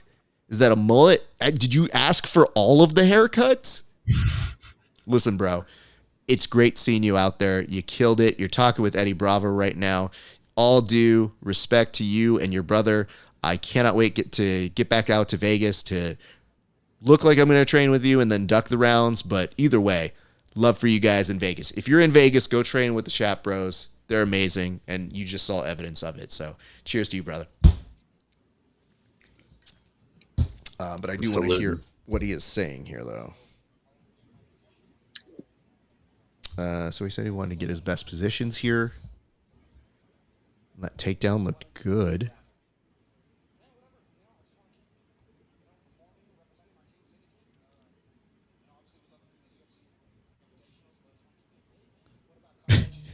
Oh, shit. Yes. Hell yes. That's amazing. That'd be great. So Eddie just put it out to him and said, what about combat jiu-jitsu? I don't think you want that man hitting you. That man is kind of like he's got a sort of Boomhauer like cadence to like how he talks. A little bit, but I think he's you talk to him in person, he's a sweetheart, man. He's a good guy. So hey, that's not a dig at all. No. I'm just saying, if you see him, like what you just saw right there is a fraction of his natural charisma. Like he's the truth. I love that guy. So good for him, man. Are we moving on to the finals now, it looks like? Yes, we are. It is APFC, which sounds like an Asian Pacificer sort of group, taking on Icon, which sounds like a TV station. So get excited for these two groups to go up against each other. Let's go. We didn't even see PJ in the first round, did we? We didn't need to. Nah, and PJ's probably super chill to be like, I was just in Polaris. I got some jet lag, y'all. You guys can take your time. I'm good. Did both of you guys catch Polaris, by the way? Mm-hmm. I did not. I didn't catch the event live. I did go back and watch some matches after I had talked to Keith. Keith's coming out for our next event. He was telling me how bad it was, so I had to go back and watch and just see if it really was as bad as he had said. But so here's the hard part with Keith, is that when I was watching that live, Keith liked to put on his post that he lost it for Team USA. I don't think he did. Keith. But here's why I don't think that's true.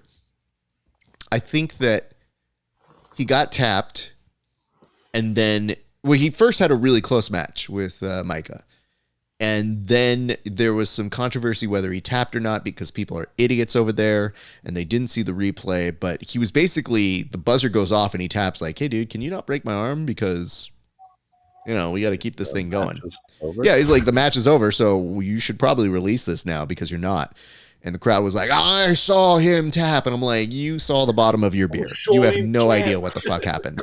And they show it on the replay. And he was like, clearly it did not. And they were booing the kid. He fucking tapped, bruv. But then Keith gets tapped, and there's a consensus to bring him back out and have him go up against Micah again. And that part is confusing. And I don't know what the rationale was, but I can tell you there aren't many people who would do that again. The fact that you would get tapped by somebody and right then say, no, I want another shot. Like, I want to go again. I know I can do better. And maybe he didn't do better tonight, but it's that sort of mentality that makes him so successful. Whereas other people would maybe hide from it. They'd say like, we'll bring in somebody else. I'm not good. I can't do it. Like that is the thing that I admired about Keith. I go, that's not only ballsy, but it's a reflection of the character that he is. And so for him to say that, I can understand where he's coming from and I can understand the disappointment. Obviously you get disappointed with results like that. But at a certain point, you go, listen, dude, if you're at the top tier, that top percentile, you will have days like that. And they suck and they hurt, but you're still a beast, dude. So don't let it affect you in that way. We don't deserve Keith Krikorian. We don't. This we definitely need more Keiths, but it is very nice to have the one who is going to be crushing it at your tournament. I'm very excited for him to be a part of that, man. Yeah, absolutely. Rest in peace to the rest of the 155-pound division. I was like, yeah, I don't know that these guys know. If he wrote a post like that, he's coming for y'all. That's a scary thought of that man going after you. Yeah, we still got one spot to fill in that 155, so hopefully I can find somebody to put on that other side that I'm not going to say that none of those guys have a chance to beat him, but somebody that can really Put you know, a good put challenge. put a Yeah. good challenge together versus Keith. So I that's the can goal. make 155. So Can you? Can you? Well, hey, if you're going to be in town anyway. I was like, hold on. The promoter in him's Jesus like, hold Christ, on. If no. I don't put you in that, I can find you something. Yeah, no, I'm worried he's going to work too hard for something I'm not ready for right now. Hey, listen, you know what, Kevin? I think the people would love to see you. You're a likable guy. Well, I appreciate that, and I definitely want to get back in shape and start competing this year. One of the biggest bummers that I ever experienced was that there was a lot of talk with getting a lot of the other like jiu-jitsu podcast guys together for some sort of tournament at like Third Coast Grappling. Like, and I'm sad that never like happened, just because being with Kev, I could just sit down and never like actually do anything. He would just do all the work, and I'd be like, "You're doing great, bud." I've famously told people I'm so not interested, but there is one person I've actively pursued for a super fight, and that person is Ben Folks, because I like Ben Folks. So I'm like, oh, yeah, I know you've got pile of trash neck, but I don't believe you. I actually think you're good at grappling. Like, I actually think that dude is still yoked. He would still be hard for me to submit. And it's like one of the few things that kind of makes sense. Everything else does not make sense to me, where I go, nah, it's not interesting. I think this person, we're not the same level. He's better than me or this. With Folks, I'm like, oh, there's a lot of uncertainty. So Folks is the only super fight I've entertained. And I'm like, yeah, other than that, not interested. Aside from hey, listen, I think you and Kev would be a good match. Me and Kevin Gallagher? Yeah. I would give him the advantage. I think he's better. I think he's got a lot more experience too. But that's the problem, is I wouldn't be fun to watch with him. I don't think.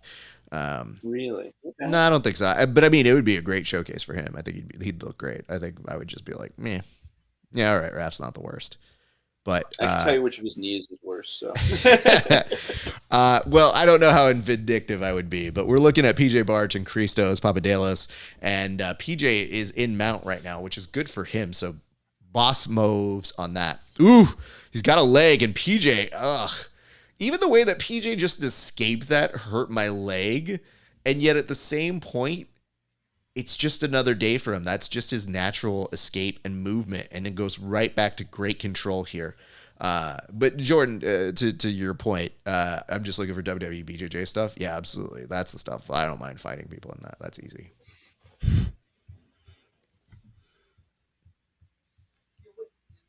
All right, PJ's trying to control these arms coming in up top. He's nice. Essentially going to hunker down. I wonder how much he's going to be able to come back. Ooh, he's going to go into taking the back. What a beautiful back take here. Just fucking classic work from this man. I wish I could do something like that, but I'm going to go back and replay that one because I loved watching that. And he's on the neck here, so this could be a wrap. Nope, losing it. Now starting to come back again, regaining it, putting that pressure down. He's got the choke. We'll see if he's able to finish. I think this should be worthy of it. Oh, boy. And he does have the finish. Did they call it? It looks like there was a tap. So let's do a quick little cheers on over to a good friend of the show, PJ Barch. Cheers on over to PJ Barch. Listen, bro, what's up with you? Where you been? Why you ain't been interviewing with me? You know you're like 3 interviews back with me, dude. I want to cheers you even more, but you know what? You only get like a half toast. You just like, you exist. You did a good submission on the Christos guy, and cheers to you, whatever. This is a fun matchup right here. I like this. It absolutely is. Why are you excited by it, sir? Bodoni. Just 2 really high level guys. I mean, Bodoni at ADCC trials champion. PJ's obviously been at the top of the weight class below that for many years now. Just a match you probably wouldn't see elsewhere just because of the slight difference in weight. But excited to see what happens here. And what are you excited about most in this, Kev? Well, I'm just really interested to see more back attacks and entries from PJ, just because it's so his body almost becomes liquid as he's getting into position. Like his legs look longer than I imagine they actually are as he's like putting the hooks in. There's just something about you said it yourself. Like there's something about the way he moves. So I'm just excited to see more of that, and hopefully we get to see him pull off some different stuff. I love to see him throw things up from his back, just because the 10th Planet Arsenal is so vast there. But yeah. So I'm Yeah, I'm excited for this. This is actually a very good matchup. And one thing that's a little hidden secret of Giancarlo is he does have good wrestling as well. And that's usually something that PJ has as an advantage over a number of jiu-jitsu athletes. So adding between that and a very classic style of jiu-jitsu, those can pose good problems for PJ. So that does make for a very good style clash here. No. Who the hell just yelled out no? Sorry, I got a window open. My bad. Oh, no. I mean, it's fine. Are they that invested in the match? That's why at first I was like, wait, what do they know that I didn't know? What the shit? You're good. They really like PJ. They were. Yeah. I just thought for a split second they were like, he better not lose like this. I go, oh. They're actually watching. They're rewatching the ADCC trials from this year, and they're just getting hyped. Yeah. No, I think that's neighbors actually. You're good, dude. Don't worry about it. I just laughed pretty hard. Oh, PJ in on a leg. Boy. It's not, super effective, especially on somebody like Giancarlo, but it was a nice attack. I do appreciate him putting that there, so good on him. PJ now is trying to roll underneath, maybe to get a little bit of leverage. He can't really get a pendulum to offset him at all, but Giancarlo's balance looking very nice on this passing. Ooh, and just loses the position by chasing it a little too aggressively. Now nice. PJ's going to be able to work from up top. We'll see how Giancarlo is able to either regard or sweep from this position, and looks fairly composed, almost getting to full guard, but instead grabbing a grip around the arms and trying to pull him back in. Trying to now push the legs. Oof! That is a scissor sweep that I always hope is the way it looks. But that was aggressive AF, dude. Good on him. People are always like, oh, scissor sweeps won't work. And it's like, well, if you do it like that, they probably will. No gi, it seems to become more of a scramble at that point, though. It's like turns into a wrestling match. And again, these are why you have two people that you can trust having a wrestling match. They're just good at what they do. Let them get in there, let them scrap, dude. Like, that's why I tell people anytime we get to that moment when you do scrambles and it's like a really hectic round, I tell them, I'm like, I really want my scramble round to be my last round. Like, I really want to leave it out there when I'm done toward the end of a round, just because I go, that's how you'll know I'm done for the day. Like, if I've had my good scramble round, I'm good.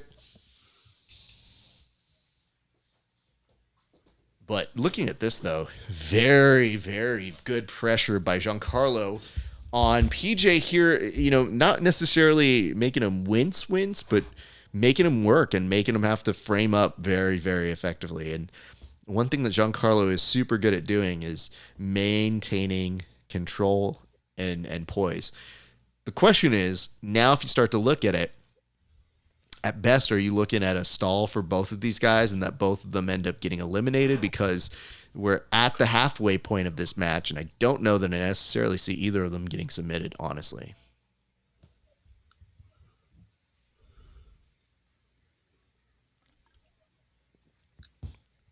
So we'll see. Pushing back in now, Giancarlo gripping on the leg, trying to get some headway in here. Of course, right now, Team Icon is one person ahead, thanks to PJ Barch submitting in the last round. A very, very eager Enrico Coco is over on the side, just shaking up and down, if you can see it in the background. Very, very interested to see how this all plays out. 3 minutes left to go. I still want to keep calling this the Asian Pacificer team. Like, every time I see AP, I just always think of the acronyms for it. And I'm like, the Asian Pacificer team coming through strong in this one. Oh man, that is another thing, is that it is the teams obviously serve a purpose from a marketing standpoint, and they help facilitate the team rule set and that whole I don't want to say gimmick, but kind of gimmick. But it does make okay, good. It is a total gimmick, but it does make like it makes like calling out the teams a little bit weird. You know, we've been referring to everybody as an individual, not like a key part of team AAIP, APR. One thing you know about Team Icon is that they use a lowercase I at the very beginning of the name. You know, since their founding 4 days ago, this team has bled. Well, okay, so when they did the quintet and they brought Gordon Ryan in for it, I remember thinking, I did ask them both. This isn't a team event now. Yeah, but I remember telling Gordon, and even Uriah, I think Uriah did an interview with, and I said, what did it feel like to buy your talent, to like bring a blue chipper into your team? And Uriah just kind of no-sold it in his very uber positive bro way.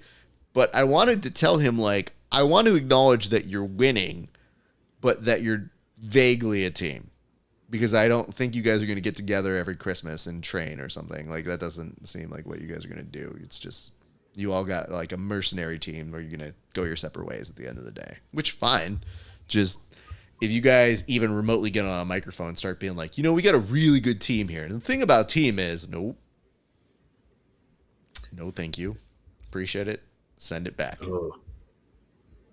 Yeah, that's like some G League. That's like some G League team having their point guard out with an injury, so they just asked Damian Lillard to join. Like, hey man, could you just would you mind stopping by?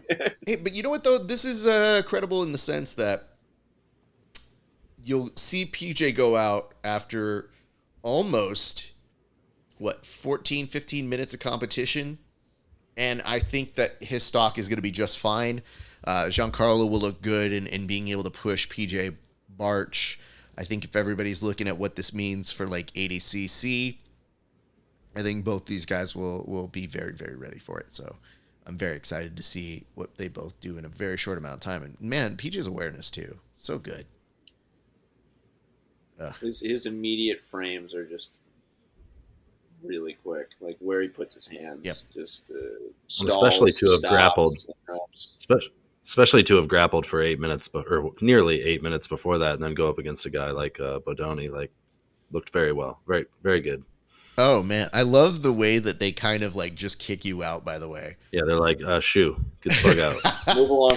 Stage left is yours, and you're gone. Because you don't get to bow. Go. Get the fuck out of here. PJ was going for the fight announcement, and he's like, yeah, we don't do that here. Get the fuck out of this. I got to get home. There's a rush hour. So, talk about this. Enrico Coco says, all right, Dan, I think the leg locks are the way to go with a giant beast, and especially if you watched him on Who's Next, you know that could be a possible loss for him. And as we almost lost Enrico Coco, RIP almost, off the edge of that mat. Yikes. Shout out to Bo Nickel for stepping in. Yes. What a teammate. What a teammate. Maybe there's more camaraderie on that team than we like to believe. Like, really guys, do care for each other.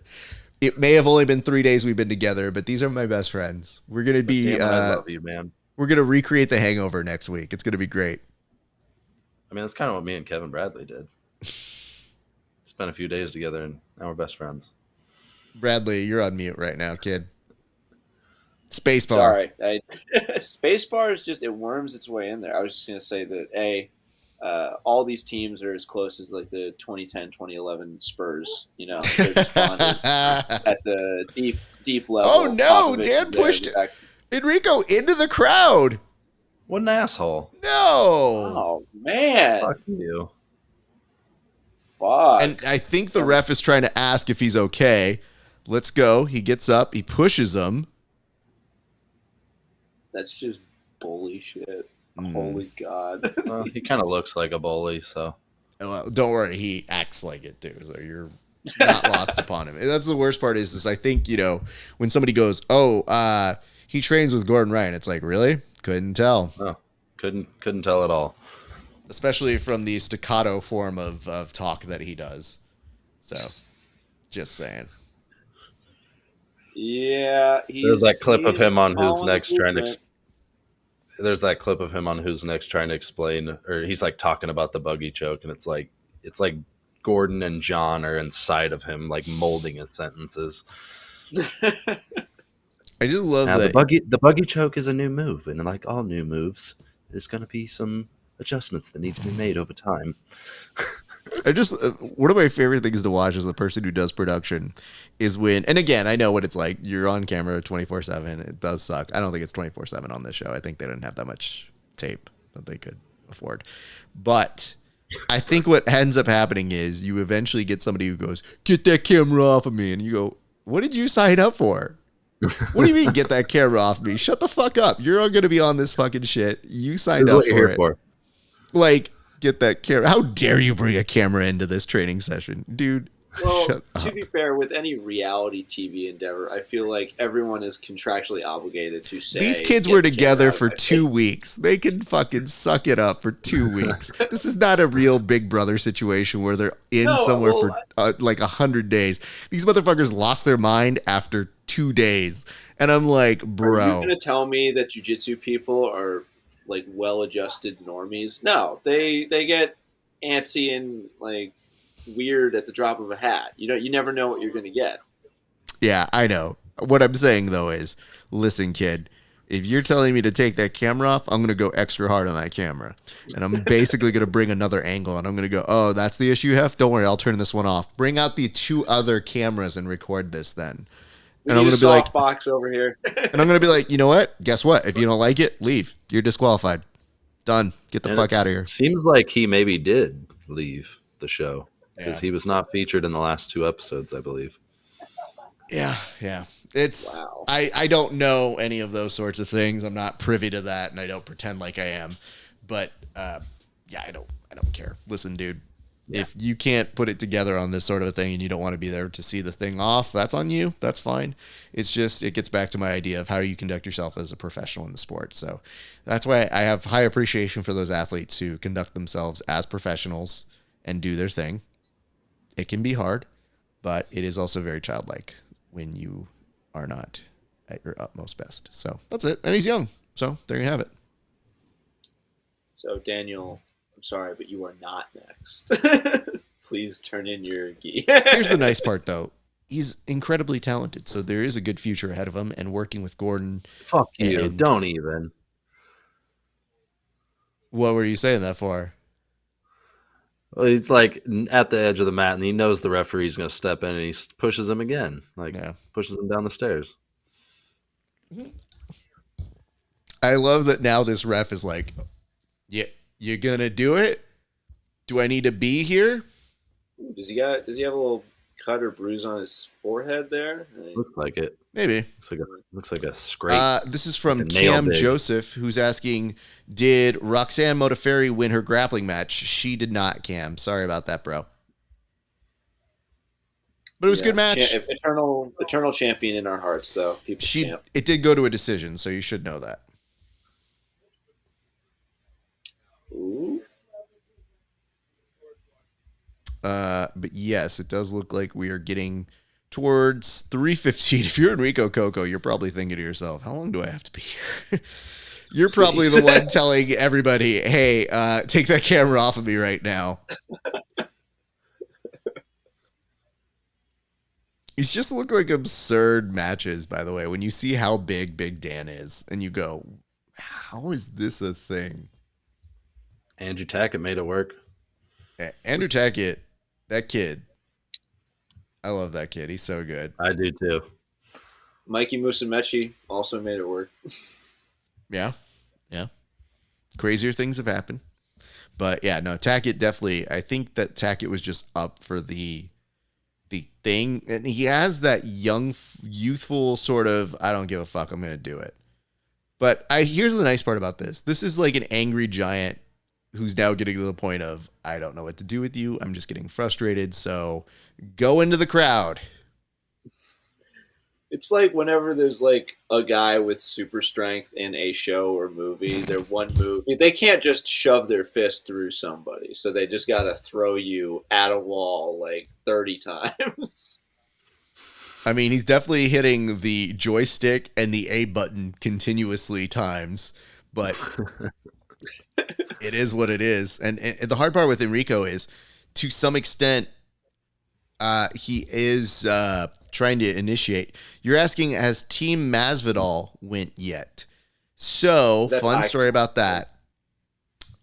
Yes. But we're in the finals right now. And the finals are going to be Team Icon versus Team APFC. Although they're really like Asian Pacific. Who's the coach for APFC? Can we just start referring to it as the coach's name? I think it's like Pettis. Okay, Pettis and Masvidal. Thank you. Let's do that. But you know what though? If you did have an Asian Pacificer fucking organization, they would fucking crush it, dude. I would love to see some Asian Pacificers go at it. Be like, this dude's Filipino and he's got a sick wheel kick. I'd be like, I want to see it. Let's bring him in. That sounds great. Manny Pacquiao runs the team. Doesn't know anything about grappling. And they're just, but you know what though, dude? Those would do better ratings because people are like, whatever Pacquiao does, I'm in. Some of my great Filipino friends are like, I have no idea what's going on, but I know Manny Pacquiao's for it, so I'm for it. Yeah. All right, last 52 seconds of this match. Again, the edge is still with Team Icon, which is great because I thought Senor Masvidal was there this weekend, and yet I don't see him here. So just saying, what a great team captain to show up.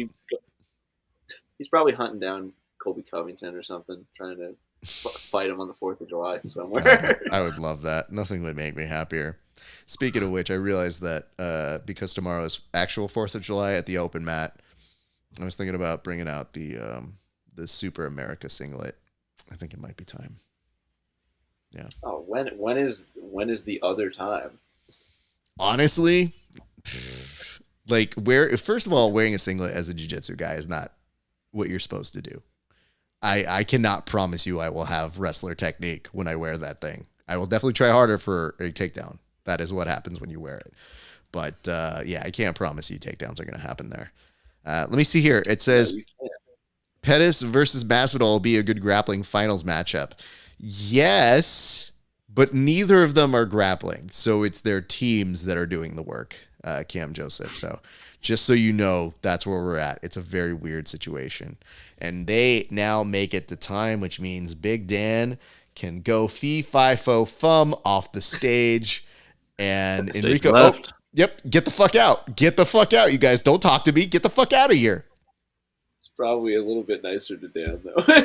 No, I'm pretty sure he's like, dude, you've been causing trouble all day long, throwing this poor little man off the stage. Get the fuck out of here. Now we're seeing Ali Taza do his best Mick Jagger rooster walk around the mat, taking on J-Rod. Taza and J-Rod. I like this. This is a good match. Oh, boy. This really has... EDS breakup matchup. Yep. This really has a lot writing for, honestly, a showcase for J-Rod if he really made it one. I mean, Taza has to be the favorite on paper. A very good athleticism to his and what he does. That shoulder crunch looks very familiar. Oh. But he misses out on it as J-Rod has to give up, take the bottom position from here. But what's very nice about this particular matchup is what J-Rod maybe lacks in knowledge and long-time training, he is making up for aggressive athleticism and very, very good skill. Like, if this dude, is he just still a blue belt still? Did we give him a purple belt yet? I think we did, right? He got I think they did, yeah. After trials. He got on the podium. That's what I thought. But even then, I mean, just the aggression that he comes in and just his... When you're young, you just go for shit. And I think that's lost upon people. Ooh, there's a leg attack here from Ali Taza. And that would be a very interesting thing. And credit to the kid. The kid wants to rechamber and try and beat him at a leg lock game. And I don't know that that's the best strategy in this case because Taza's trying to rechamber for his own. And he's got to be very careful. This knee line may be compromised here in just a second. If you are J-Rod, you need to get that knee line out as soon as possible, as he is stuck. And yes, he will have to tap to a belly down version of it. And it does look like it affected him pretty badly here. I might have jacked his knee up. Yeah. I will be forthcoming with you guys, though. I like this setup a lot because that is essentially how I go into a Boston Crab. So I usually just sit on the back of the hip, and usually from here just sort of stand up. So that is not lost on me. I definitely like that. Here's something I'm going to say about this. Bo Nickal proved to be very adept with Elliot Kelly. However, I think this is a much tougher ask. And notice how Taz is like, fuck it, dude. I'm not remotely looking to stand up with you. I will pull guard very fast and make you come into this guard very quickly. And so this is the last guy for both teams right now, right? Yeah. So what happens in a situation where neither guy submits each other? I thought we go to a refs thing. You know, there's something interesting that I love about the way that Polaris does the squads. I love that you can kind of sit people out after they win. I did like that modification. And then I did love if it came down to a tie that the coaches had to go against each other. And I said, yo, that's pretty dope. So had they had tied at the last one, it would have been Richie having to rep up for Team USA. And I thought, yo, that really actually puts some weight on the actual team captains here. I did see here, and it says, doesn't Masvidal still have to go to court for the Colby altercation? Probably, dude, but, you know, this is America, man. You can get away with a lot of shit. And also, I love the fact that that dude made it so clear, like, yeah, I cracked that dude. And you go, if you're his lawyer, you're like, no, he was not there that day. He did not look at Colby in the face. The alleged assailant, whoever they may be, definitely did something, but it was not my oh, he said he did it? God damn it. Okay. Your Honor, he put a video on Twitter? He did what now? Sorry. He basically said, talk shit, get hit? Okay. There's nothing better than... My as a Joker moment. Won't happen again. But clearly, we just need to give him the pass on this one. The Joker president. He found it super necessary. And end quote. That's a wrap. We're wasting taxpayer dollars here. Sorry, everybody. This has been a fun run. 549, and you know what's great? Bo Nickal already started to put in a good series of attacks on Ali Taza. I think, again, we talked about aggression, and as opposed to maybe J-Rod, who the aggression was working well for him, but when he chose to really attack the legs, I'm thinking to myself, Ali Taza is not the guy I want to do that with. I'm really not trying to show that I'm better at him. No matter how much you're training with Craig, Ethan, all these guys, the statement I think for J-Rod to make is to just beat that guy through physicality and in a very aggressive thing. But man, that's tough. Having said that, Bo Nickal having no time for these leg entanglements, stepping out consistently, but when he forges back into it, it does look at least like, man, even if he doesn't know what he's doing, damn. I did get a note, Cam Joseph asking, did you guys see the UFC card last night? Absolutely. We had a fight companion for that as well. It was awesome. Bradley, did you see it?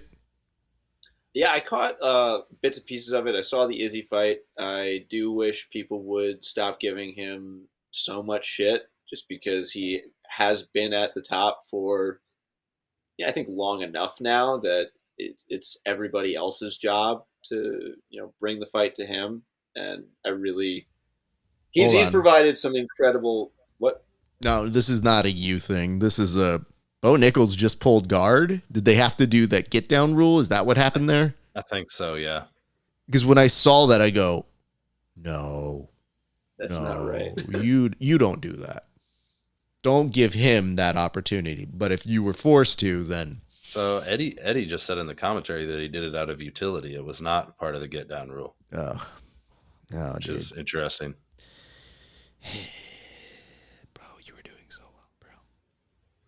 This is where he shocks the world. He Bo Nickel rubber guard. listen. Let's go. He could. He absolutely hit a funk roll. It's just, again, Ali Taza is a very skilled assassin, and it's deceptive because of his Canadianness, sure. But he's got so much experience in this realm with this kind of heat on him. Like, I think it's a tough match to work from a pulled guard when one of your assets as a martial artist is standing up. Yeah, nice little knee shield going on there. Mm-hmm. I don't know. Maybe Bo's just trying to show us more evolution of his game. Maybe he's just been working on the shit. And he just figures, you know what? What better opportunity am I going to get to test this out if my main goal is MMA? Nice. Do you think, obviously everyone entering this tournament came in with like very well-known pedigrees, but I think Bo definitely had the easiest or the most people with a clear idea on how they were going to approach solving him. Do you think that might have affected his decisions at all? Maybe he's been working a lot of off his back to try and I don't know why he would, but you know. Yeah, I don't know. I don't have that intel, but I can tell you one thing. Jordan was asking, how do we get a decision here? Like, how does that work?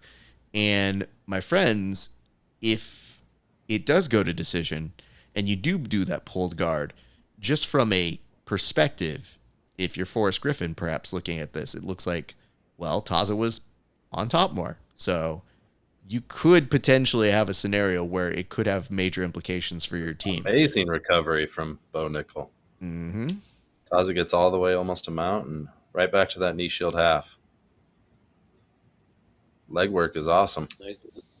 Yeah, it looks like he might be working for a lockdown.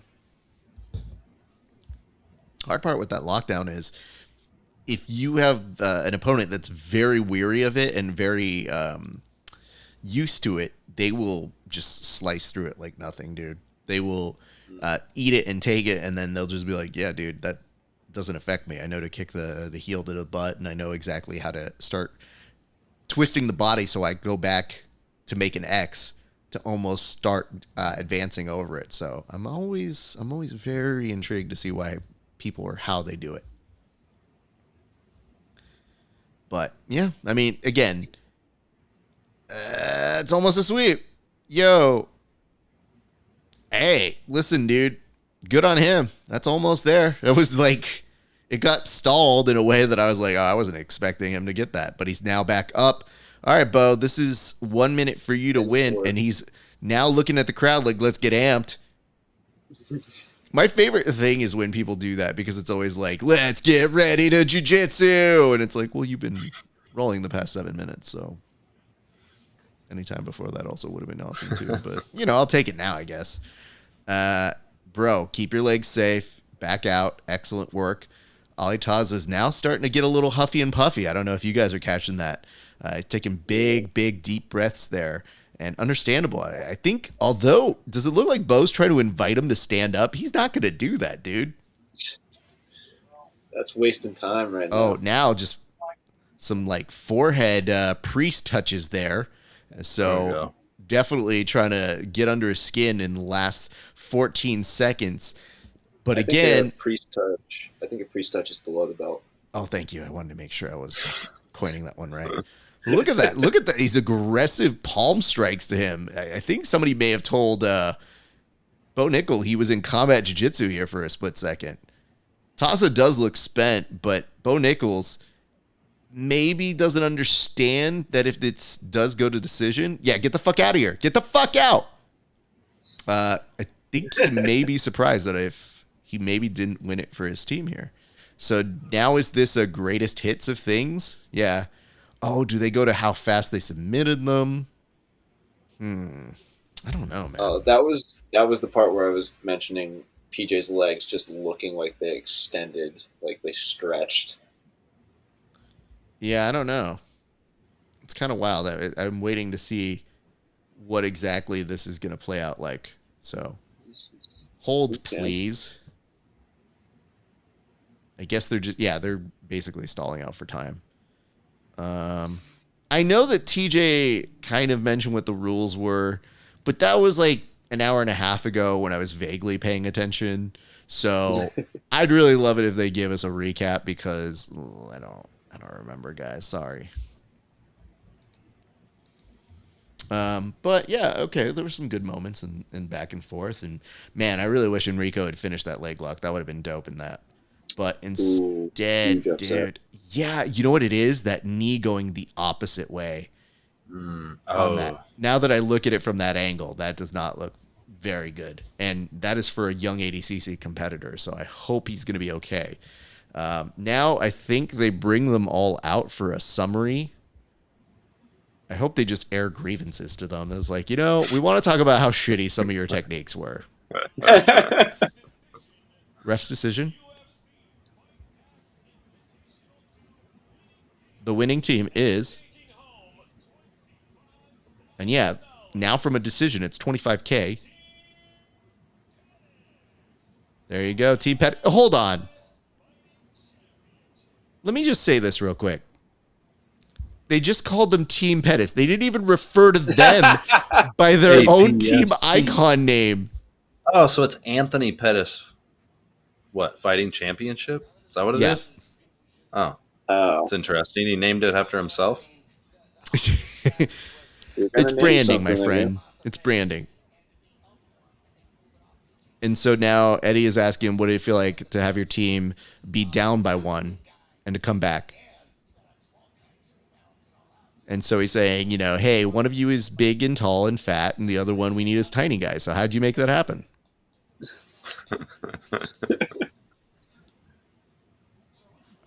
I'm not going to lie. I actually expect a little more from an Anthony Pettis promo, but it looks like he's in a state of shock. You know what it is? Pettis right now looks like the person you go to for a news event who saw the event but didn't actually have anything to contribute about what happened to it. They're like, yeah, there was a car crash. Did I see? I did. And what happened? Somebody died, man. What can you tell us about the event? It was crazy. It was wild. You had to be there. All right, Team Pettis, everybody. Asian Pacificer Fight Club is definitely taking it home here tonight.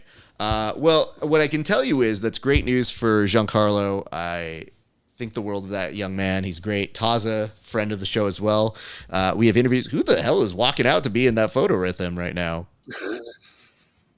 That's the drip, man. He's got all the drip. Yo, I'm going to make my way out to get that. I'm gonna pull a little mama at the very end when it's Alicia Keys and Jay-Z and just... That's what I think I need to do. Good on that. But yeah, Taza is a beast. Love that guy. He's great. And good to see that. And good for Ryan too. That's a really cool thing to see here. I'm going to go over and get final thoughts here in a second. But I guess just the idea is overall impressions. Did we like this format? Did we like the staging of it? Did we like when they played it? Like, what are we thinking in terms of the event as a whole, gang? I really enjoyed the level of talent on this. Sometimes when they do the team grappling, there's a lot of guys you don't know or a lot of guys that aren't that big in the actual submission grappling scene. So to see a bunch of the top names in the sport and some of the most exciting names in the sport was something that I really enjoyed. The production was awesome, obviously, with it being at the Apex and all of the great equipment that they have there. It's a great light to see jiu-jitsu in, and overall, I was pretty happy with it. What do you got for us, Kev? Yeah, I feel like Scrooge just because I personally hate these team formats that we're seeing. I think they're so stupid. I think the key advantage of a team sport are the storylines you get, the camaraderie, growing and building a parasocial relationship with a specific team. And when there's roster changes in that team, it's a big deal. It adds to the story. That's a part of the story. You're not going to get that with these haphazardly put together, random groups of people that, they're competing against each other one day, but for some reason they're now on a team together. It's different if it's like a gym, like a gym is putting a team together for one of these just because, they're all tied to that same organization. But I think if you're going to do team formats like this, you need static like rosters that you can count on so people can grow invested, because there's no shot of growing invested with any of this. And that being said, the talent was awesome. J Rod looked phenomenal. Hope we get to see him again. Hope he's okay. But yeah, that's me complaining for a little bit. Let's bring this to the group real quick. You're mad at the tournament for, like, not the tournament, but the team tournament format? Like, are you asking for more consistency amongst the teams? Because here's the two problems we run into. Number one, it's hard to bring names to a team format. Number two, it is difficult to have jiu-jitsu people who are going to show up. And especially for International Fight Week, you're trying to say, like, oh, here's some MMA guys.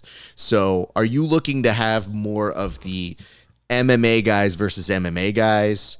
Like a legit, if you're giving me a team alpha male, man, they better be team alpha male sort of thing?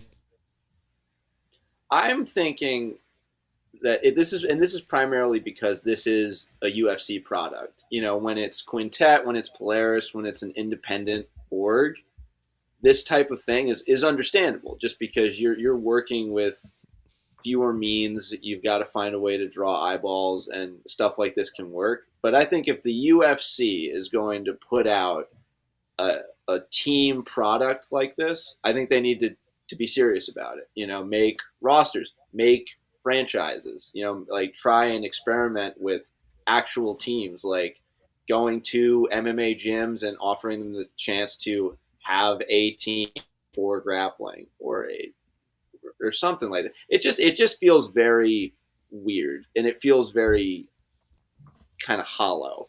You know, Here's what I'll tell you. If a group of people are there representing a team, I want there to be more investment in that team, you know, because they're all wearing the same jersey. And I think that you need to buy into that idea a little bit more than they have. So I'm pro team events. I'm a big, like, if you've commentated them, they're so easy to do because the drama builds and, like, people really get, like, excited about that sort of stuff.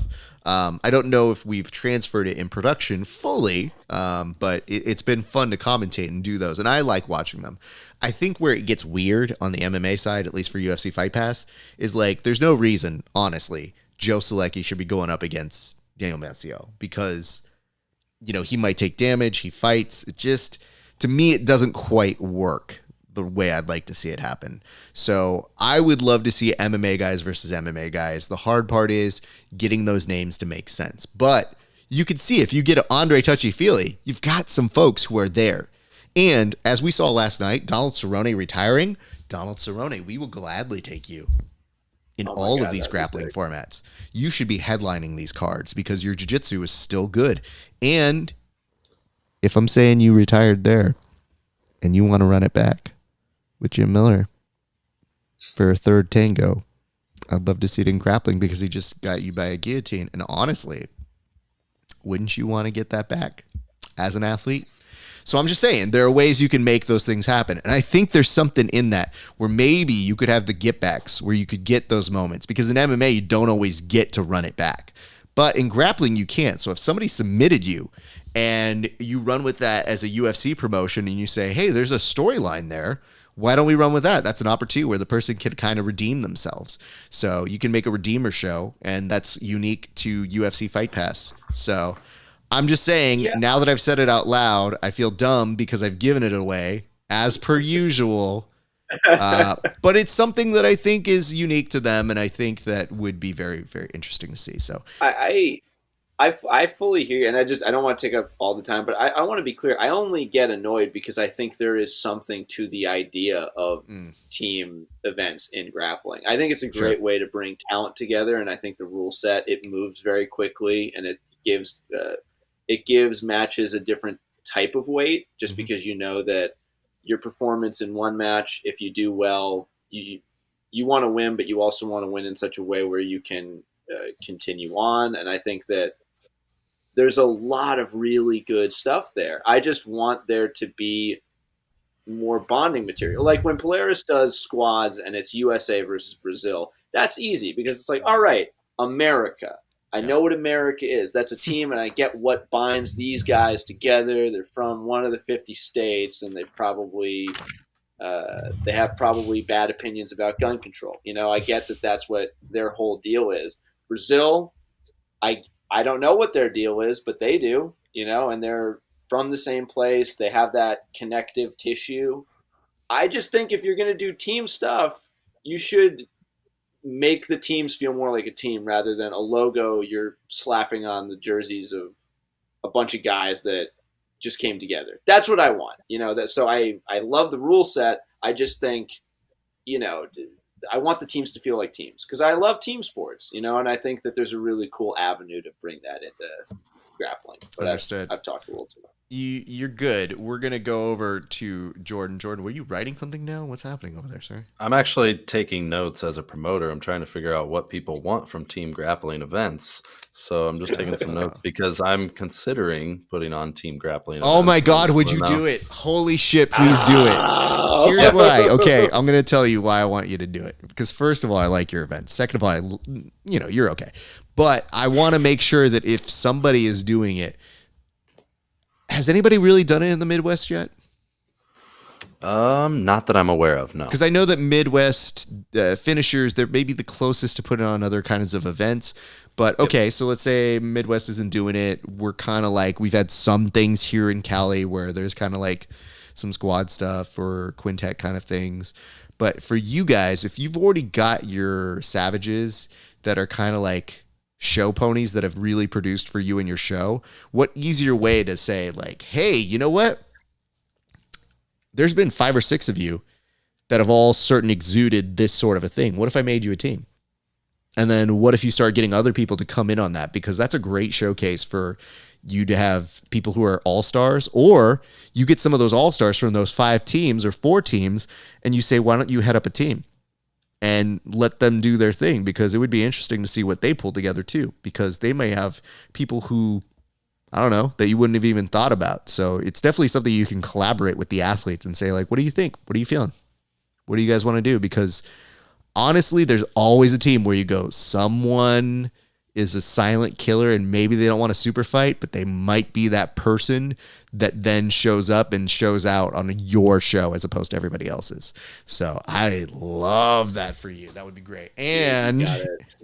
Please do it. If the timing worked out, perhaps that's the one that you and I do maybe Raph comes out to do commentary for that one. Because that would be amazing. That is my favorite type of thing to commentate.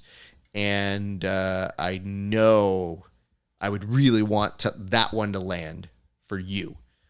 Because I think that I got really sad when Quintet stopped putting events together. Like, that shit really makes me angry because I thought they were getting momentum.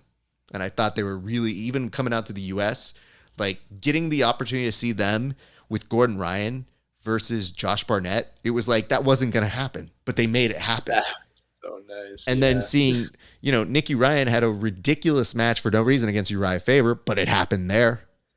And you have all these things that could become moments. So what are you thinking in response to all of that, sir? No, that's all good information. The one thing I was going to ask, do you guys prefer the elimination format, or another format that I've thought of is like dual team, where you have like 5 different weights and kind of like wrestling based on, whatever the score of the match is, or maybe even having a tech fall, obviously submission would score the most points as far as team points. Would a dual format like that interest you, or do you think the elimination format is the one that Subversive, when I commentated that one in its original format, was 5 versus 5 in different weights. And I think there was 4 classes and 1 female class. Mm-hmm. And that was good. I did like it. There's something about elimination, though. I can't put my finger on it. It's the fact that you stay there. And yeah, maybe you get a Daniel, or maybe you get somebody that, like, in years past when at the BJJ Fanatics one, that when they won it, and Lachlan Giles went on a run. I was covering that one live. But you had Lachlan, Craig, Nicky Rod, I think it was Edwin Najmi as well. Just like a monster team. And Lachlan, you had a feeling they were going to win. But then Lachlan ran the gamut, like beat all 5 people. And there was something compelling to that because you go, dude, this dude's like taking out UFC fighters and MMA guys and all that sort of stuff. And it was really cool because he gets his moment to shine. And then guess what? The next time we saw it, I think everybody went except for Najmi. And I remember going up to Edwin and being like, you didn't do shit. What were you doing on this? You were just team cheerleader. But I remembered being like, that's when you can have true all-stars come out and watch that crowd get hype. So, Kev, do you have anything on that? Yeah. So, one, please do it. Please do it. I'll write that down. Fly back up. I've literally, write this down. PLEASE. Maybe that's spelled please. Just add a bunch of times. I will come for that. If there's a subversive teams event, I will 100%. I will. Yeah, no, I'm going to be there. Yeah. I think there's a simplicity and there's a subtle, like there is a weird brutality to like just the elimination where they just have to get shuttered off, and then they have to watch with their team. They're all of a sudden their entire investment in that round is as a teammate cheering on their team. And even if they weren't really close or never trained together, they're suddenly very invested in how their teammate is doing. I just want those aspects played to more. I want to have a team I can care about, because as it stands, I'm just rooting on individuals from like either side. And it feels like you're missing a fundamental aspect of what a team sport is. And if you're going to go for that, you should play into that more, and these are all sort of like random thoughts that have been bubbling up about. I'm actually planning to put out an article more thoroughly fleshing out my thoughts on team BJJ matches, but I think keeping the rule set pretty simple, and most of my problems are with optics, I think, is the other thing. So I think if Subversive is going to do team matches, I trust them to do it right, because they got good people working in there. Can I say this? I want to revise my pitch. Hear me out on this, okay? Oh, boy. All right, here we go, Jordan. I'm going to pitch this out to you. Here we go. Imagine the elimination chamber, though, and that the guys have to be in cages, and then they each, like, when they're about to go, they get released from the cage. But combine that with, we're going to lift this from Fight Pass, and we're not going to tell them. The minute they get eliminated, get the fuck out of here. You get the fuck out. Go. It's just, nothing is funnier to me than that, because at least if we say it out loud, where it's like, you do not get the honor of being here anymore. You go back in that cage. And maybe you have to share the cage with the guy you just like lost to, or you just like, oh, it's a loser's lounge cage. I don't know. There you go. Because you could have a camera in on they that. Eliminate each other. If they stall each other out, they have to be in a cage together. I like it. But I like the idea that the more that we were saying it, I was like, oh, I know that Finishers has taken the Survivor Series, which, by the way, glad they're not getting sued for that. But they took that element. And that's not bad, but maybe the idea is to combine things. I just know that for you, like, especially with people who are underserved, them getting that attention. I have commentated white belt quintet style things and been there. And I was like, hey, it's white belts, but I'm going to be pretty nice and respectful to these kids. And dude, the crowds go fucking wild. And you're thinking like, they're white belts, dude. And yet people are getting lit because they're like, you have to bring this home for 10th Planet. And it's like, dude, it gets lit. I've seen coaches shit talk each other. And all I could remember thinking was, again, these are white belts. What are we doing? And it's something about the element of don't let your team down. So, and yeah, I think what you can do, even if you don't end up going the 5 versus 5 in terms of the different weight classes, like maybe consider some of the elements of wrestling that you do want to pull from it. Even if it's not the rule set, the optics of it and what it looks like in terms of a vibe and a feel, because combining that with what you already put together with the venue that you have, it's a unique looking venue. And I think that showed out, especially if you add team sections with where people go. You could kind of suggest like, yo, hey, we're looking, this is the team section for this, and this is team section for this. And it would create a sense of, I don't want my team to be underrepresented. we better show out for that and really show up for our team, because physically you will see when one team is mobbed out against the other ones. And I think that creating that sense of competition is what makes some wrestling meets really interesting. When I've seen them on TV, as I go, we don't have that in jiu-jitsu. There's not a thing where people go like, get out there, man. Like, you could if you've ever been to Go ahead. I was just saying, if you've ever been to a wrestling duel at Carver Hawkeye Arena in Iowa City, like, it is the most insane atmosphere and environment I've ever been in of any sport. And, to see something like that, 90 minutes away from here, and just to be able to include even a small portion of something like that in grappling, submission grappling would be amazing. And I think it's something that can be done. Jordan, I have one question for you. Yeah. I think this would help me focus my issue with jiu-jitsu teams. If you gathered the best, the all-star jiu-jitsu team of people that live in Iowa, the best Iowan specific grapplers, what would that team be called? What would that team be called? The Corn Stars. Yeah. Corn Star. Yes.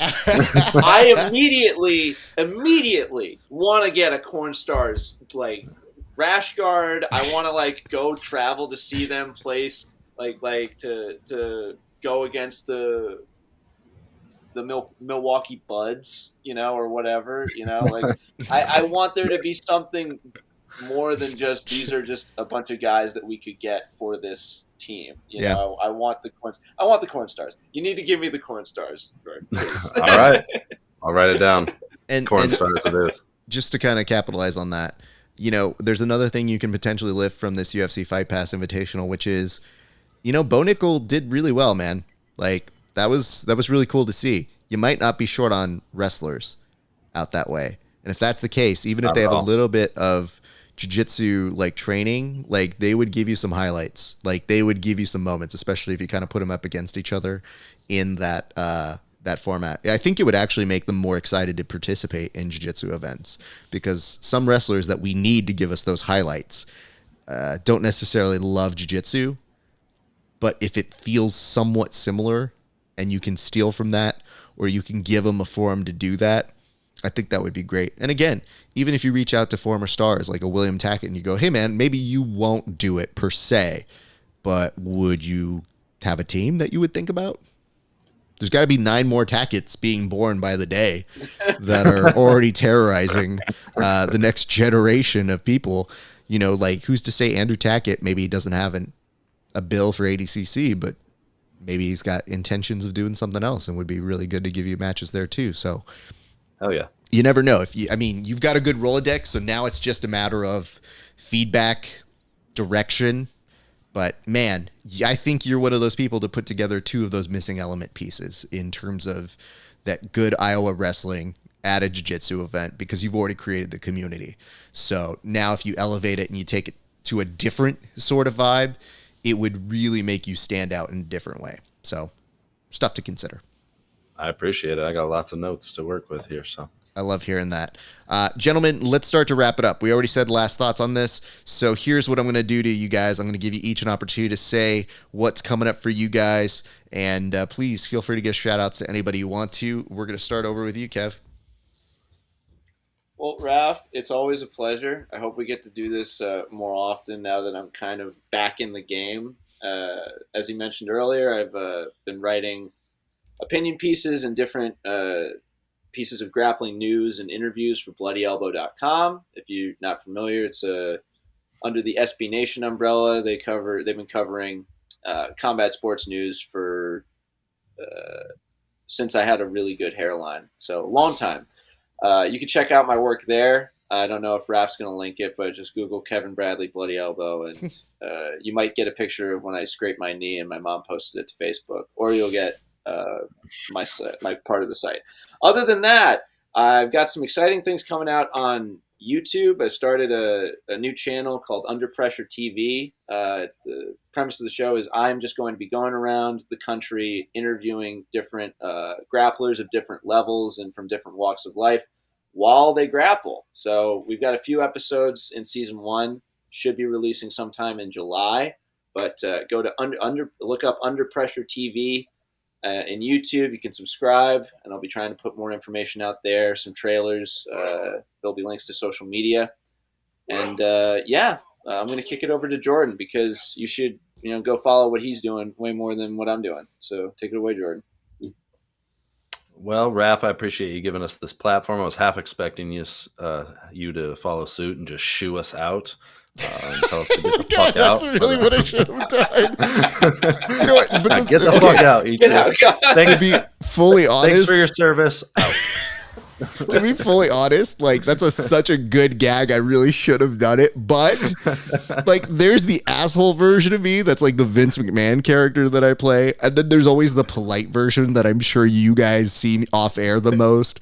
But it's always like, even for the asshole version that I play up, I don't think I could ever treat people like that, to be like, Kev, Jordan, good analysis, but neither of you won that debate on team events, so get the fuck out of here. Vince McMahon will call you a piece of shit, but then he'll hand you the mic. Listen, dude, I'm just saying, I even for me, when you said it out loud, I go, oh, I can't do that. And that's rare that I even think that. But obviously appreciate you having me on, as always. It's always a good time hanging with you guys, talking fights and watching them. We got the Summer Showdown coming up on August 6th here in Des Moines. We've got the open tournament during the day, so if you want to just come compete, if you're anywhere in the Midwest and you just want to get some good matches, round robin format, so you're guaranteed multiple matches no matter the outcome of the match. And then that evening we will have the Summer Showdown. It's the biggest event of Subspectrum's history, really, but the biggest one of the year specifically, featuring the best of the best from all of the opens over the last 2 years, and some of our favorite Subspectrum athletes from the past also coming together for a pro event, and something that I'm really excited about. So follow us at Subspectrum BJJ.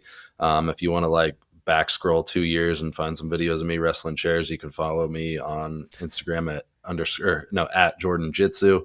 But other than that, I think I'm like a travel vlogger now, so you probably don't want to follow me. Hey, listen, dude, those chair videos, they still do good numbers. I still occasionally see them make the rounds. It's just, you aren't submitting WWE BJJ videos for tournaments, and I have not. Well, Jordan, you don't even want to bother, because it's a rigged system. I was never even considered. I had a fire video, and Raph just stopped talking to me. So I didn't stop talking to you. I just said, hey, listen, get the fuck out of here. What I did do though is I look over at Jordan, and I remembered distinctly there was, I think 2-3 years ago now, I'd asked for some videos, and you sent us one, and it was just a suplex. And then you go, wait, I just saw what everybody else did. Is that what you wanted? And I go, yeah, it's pretty clear what we want. And you go, shit, okay, we could do better next year. We're going to do better next year. And I just never saw it. And then I go, I think you're capable of it. And you talk a good game of being like, yo, when I was little, I would always do that to my younger brothers, and I would mess them up, and I would do this. And I go, I don't see evidence of this. I've seen you beat the shit out of a chair that, by the way, did get us through a lot of COVID. So when we were watching those videos and we're all at home, we go, yeah, this is funny. This is what I'm into now. I can watch these videos because I can't train. This is what we got. This is all we've got at the moment. So I'm just saying, at the very least, we will hopefully get you to put together a team event. Hopefully, schedule works and everything works, and I can come commentate it. And then hopefully, not only do we get to train, but then we have our official in-person match. Because I gotta tell you, man, I just feel disrespected that you wouldn't participate. You wouldn't take the belt, because that's what I'm looking for. I'm looking for people to try and do what they can to make that argument that they deserve that belt. And I thought, man, this dude talked a real good game, and I've not seen any of it. I'm going to have to prove it. You need to throw a fireball. Hold on, we should clarify this. If you try to do anything deathmatch style with me, I'm just going to take the fucking light tube and just go straight to the neck. That's it. I'm just like, no, we're not doing any of this bullshit. Fucking die. That's fine. I'm just looking at you, and every time I get it, I go, yeah, dude's got good wrestling and jiu-jitsu. He has no excuse.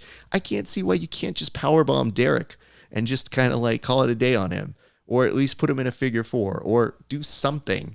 Because that dude's he's begging for it, you know? He is. All right. Well, here's what we're going to do. Gents, I appreciate you both. I'm going to do a quick little sign off, and then we will chat off air, and I will say goodbye to you as a real person, as opposed to telling you to get the fuck out. But for the meantime, get the fuck out, and I will see you guys in a second. It's still funny to me.